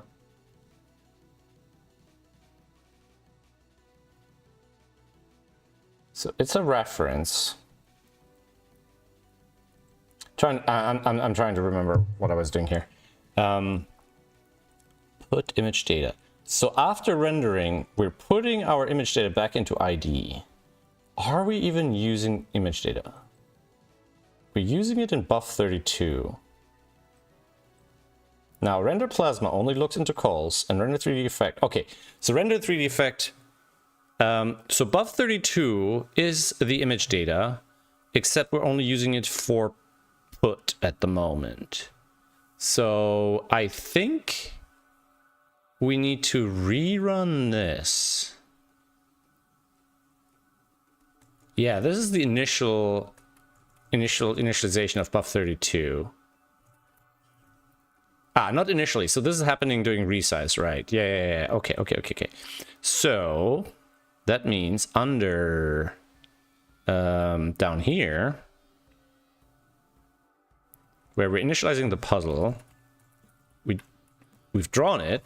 It's now in the canvas context. So now we want to get that data out of there, and it'll now be in D, basically. At that point, right? And we see all that white. So now we kind of want to invert this, we want to look at RGB average, I guess. Yeah. It's a little annoying. All right. For let I equals 0, I smaller than 1, shift left 16, I plus. Alright. So that should just get us the numbers from 0 to 64,000. 64K, right?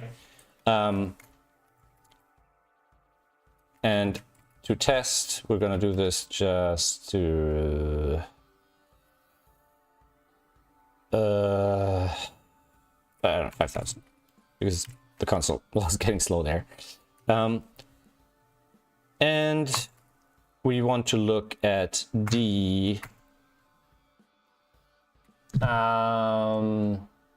D is 4 times as large as that. So we want I shift left 2. Right?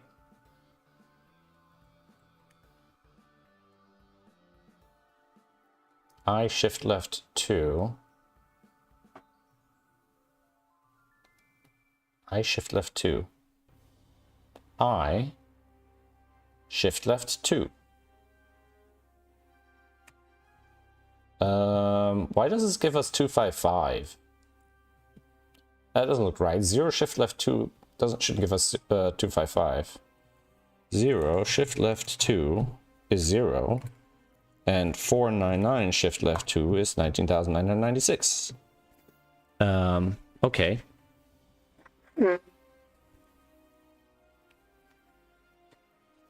Okay.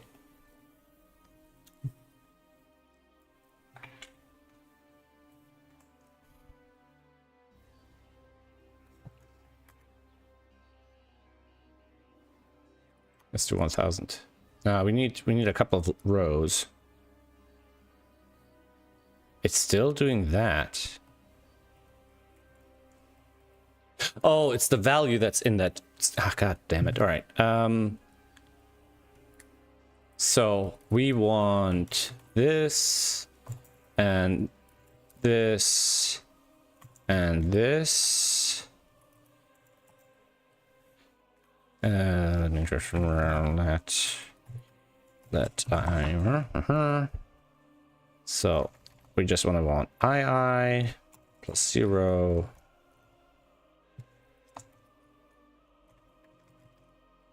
Now, can I do this? Oh my God, is it gonna make me do? Okay, 1, 2, 3, 4. Boom. 2, 3. Now, alpha, I believe, is the last one, right? Or is it the first one? Is it A RGB or RGBA? We were looking at that earlier. So alpha is shifted left 24. So the alpha is the first channel. So that'll be the alpha. If we go from 3000 to 5000, I just want to get past those. We go to from 30,000 to 15,000. I need to get somewhere where there's some pixels, right? And then hopefully I can find them. Tell you what. Can I say if this one is not equal to 255, then do the console log. Okay, so the last one is the alpha, so that's our alpha. Yeah, the 32-bit is inverted. That was what was getting me. The 30-bit buffer has them reversed. Okay, should I look at the buffer instead? Is that buffer always gonna have? No, because I'm putting it. That's why. Okay, never mind. Okay, so they are the same on the gray ones, but on the black ones, they'll still be the same. So, but we're just gonna take the average, right? So we're gonna add these together.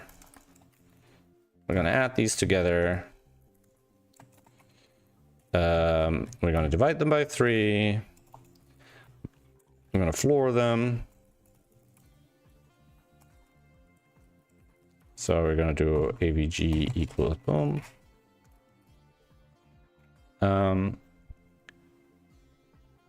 So AVG, if AVG is not equals to 255, boom. And now we basically want to draw that into our snow layer. Now, do we want to draw it as max? Yeah, I suppose so, right? So that's just going to be 255 instead of 0. So, snow at I, if AVG is not equal to 255,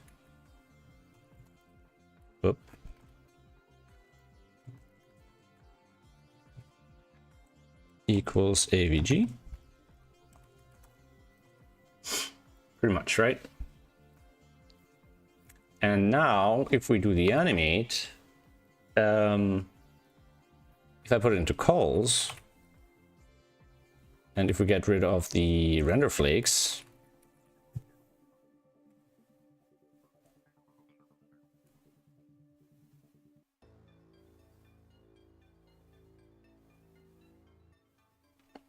if I don't do init puzzle, okay, if I do init puzzle, shouldn't calls get overwritten?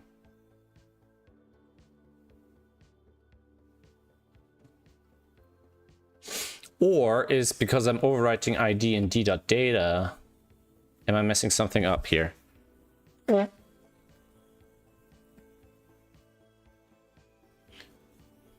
Because this is just pointing to the du.buffer in this context, right?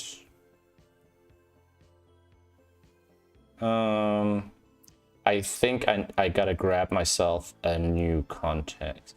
Oh, but I think when I do this, maybe the old one is no longer valid.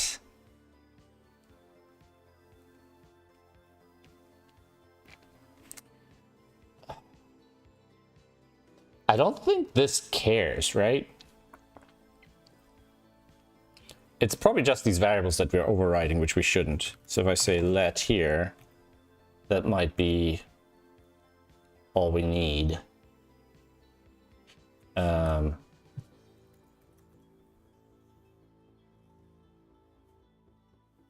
Hey, look at that. Okay. Okay. So here we want that to be just 255 instead of 0. So that is our collision mask, basically. And now I'm thinking I could probably do this easier with some sort of painting thing. You know what? We want it to be darker than a certain value. So if we say if average is less than 100, for example, so light gray or the anti-aliasing wouldn't really count. And we no, so the light gray is really light. It's like 217 or something, right? All right, I think that's okay. So that's our mask. And if we go back to 3D mode, let's say, imagine that's the snow. It'll look like that. Yeah, and the point is the 3D mode should only apply on the snow itself. Which might be a problem because I'm not sure if the coloring is outside of the lines, basically. So we might have to kind of fuss with it a bit, like blur it and then apply the 3D effect. So I disabled the snow.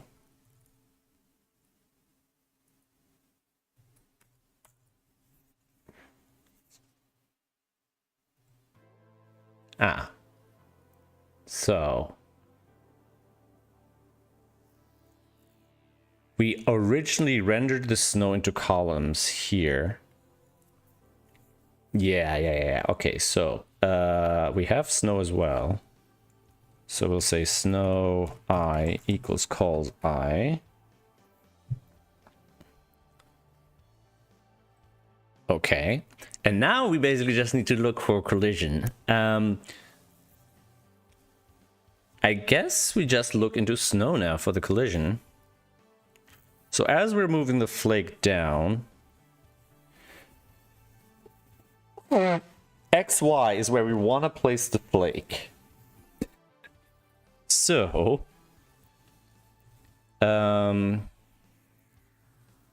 else, if, so now if we say snow X or Y times 256 plus X. Hey Poochie! Toby's just come home. Hey Tobes. Hey babe. If that's our snow is greater than 0. Let's say console.log snow at X, Y. What does that look like? So we have the snow, it's falling down.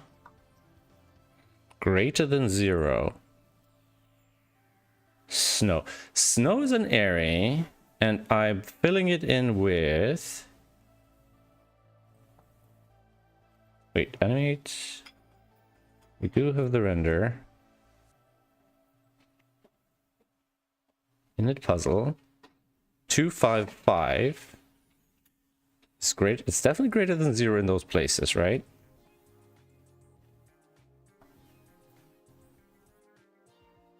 X, Y. So, console.log check snow X, Y here. And what does snow say? So let's place a snowflake. It's a float-a-flute. A floaty float, okay. Math.floor Y math.floor X.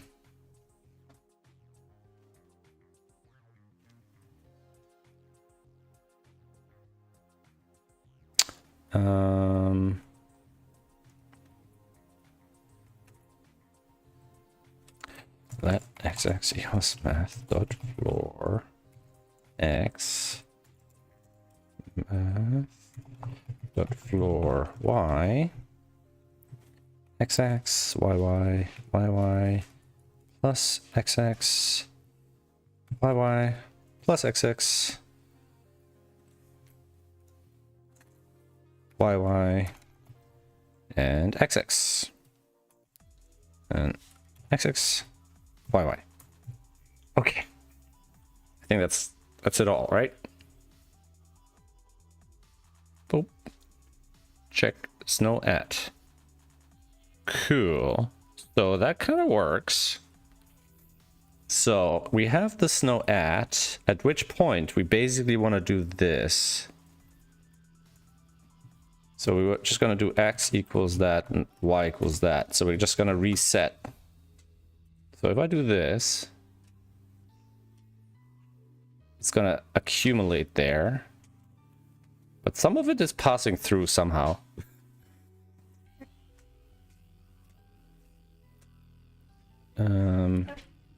Why is it passing through?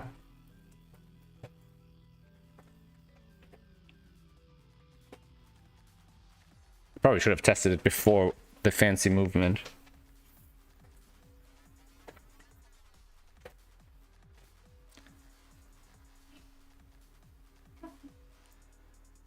X equals flake 1. Y equals flake 2. X, Y. So we're really resetting it here.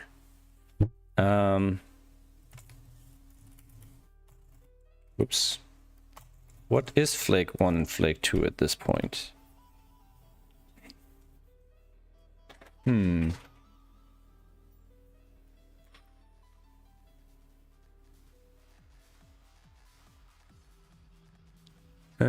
Flake 1, flake 2. X is 133. Y is... Why would the X be a round value at this point? I don't see any reason for that. XXX, XXYY.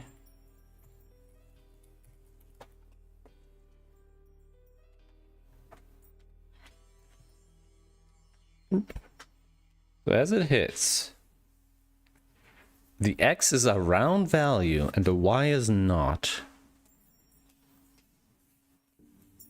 But the XX is 112 and the YY is 102. Oh, because we're not updating the X value. The X value is purely the side-to-side movement of the flake isn't real.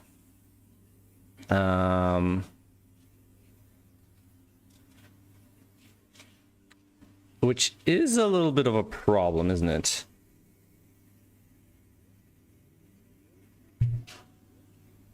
Because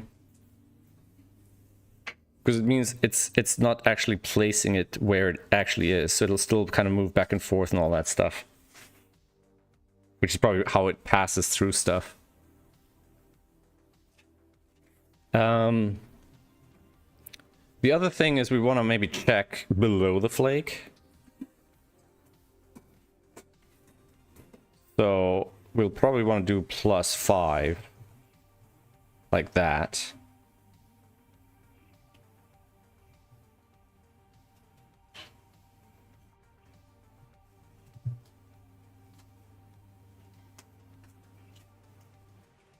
So the idea is, I have a bit of a problem because my previous, like I'm trying to set the previous coordinates, but my previous coordinates aren't real. We could also literally just remove the flake, like stop it. But I kind of want to experiment with it and see them accumulate and all that. Let me have a quick look at what that looks like with the 3D rendering.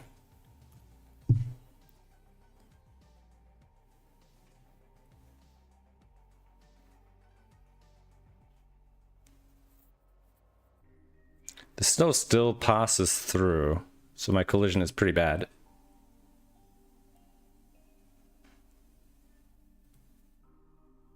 Bloop. Bloop. All right, so one of the problems we have is that our x coordinate is basically virtual, right?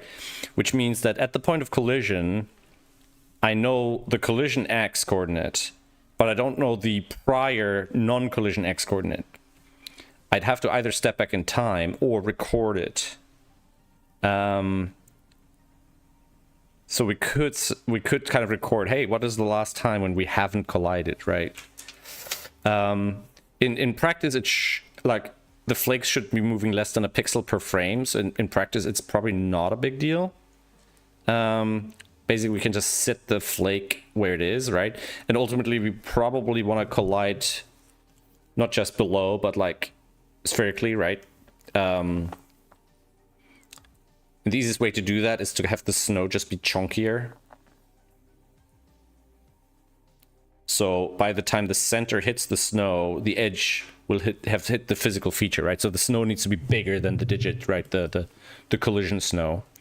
But it's getting late, and I don't see me getting this to any kind of clean state anytime soon. So this was fun, and I'm kind of happy how far this got.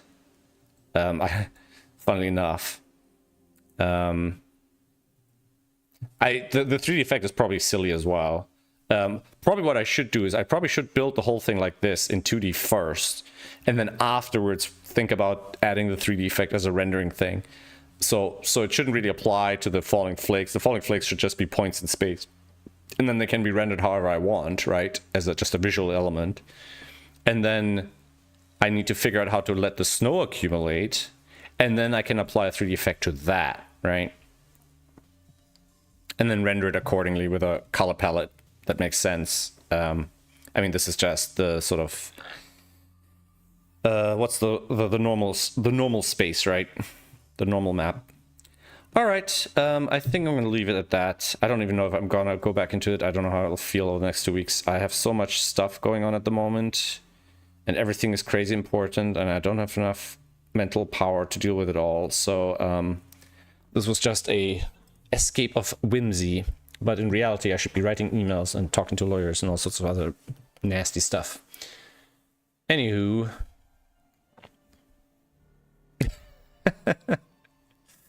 yeah, maybe that's what I should do. Software development is performance art. That's it. That's my calling. Oh dear. All right. Hey, I appreciate the whimsical comment. It cheers me up. Thanks, Chameleon. And Keith, as always, thanks for stopping by. Appreciate people saying hello. It's always nice. Was there I thought there was somebody. No, it was just Chameleon and I until Keith showed up, I believe. So yeah. All right. Let me call it a day here. I need to do some stuff. I need to do the server move. And maybe I'll just, if all else fails, I'll just bring the snow confetti effect back. And maybe, I don't even know if I implemented that. Because I have like a little plugin for seasonal stuff. And I used it for other things, Sudoku survey and, you know. Snow handle dialogue. Oh, show handle init stream Halloween. So if I ever put the snow in here, I didn't keep it.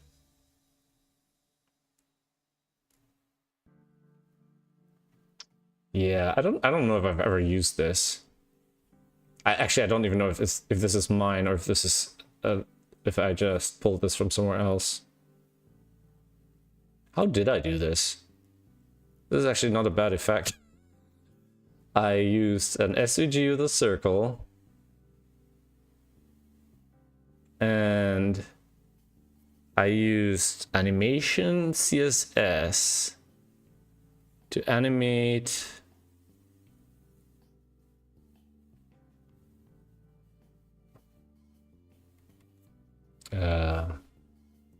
Rand. Where's Rand? Oh, okay. So I have that. Wow, that's super simple. That is super simple. And the animation does what?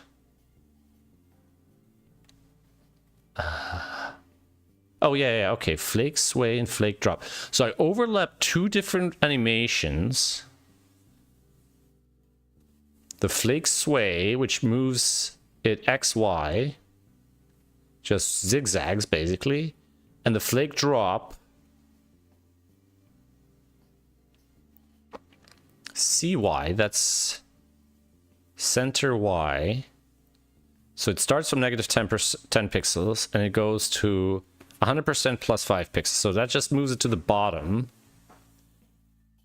and fades it into 60% from 0 and fades out the opacity at the bottom. Okay, cool. That was actually a really simple effect.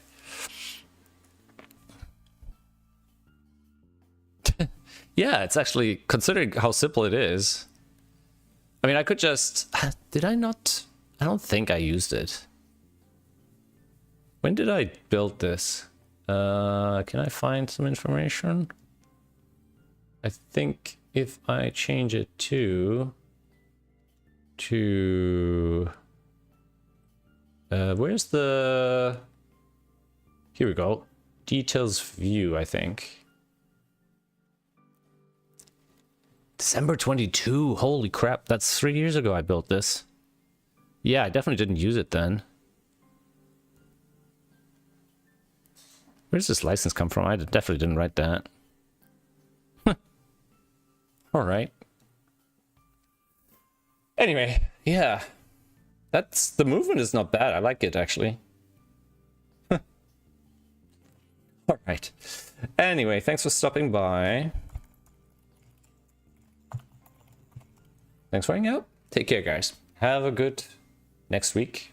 And holy moly, it's halfway through December and 2025 is almost done.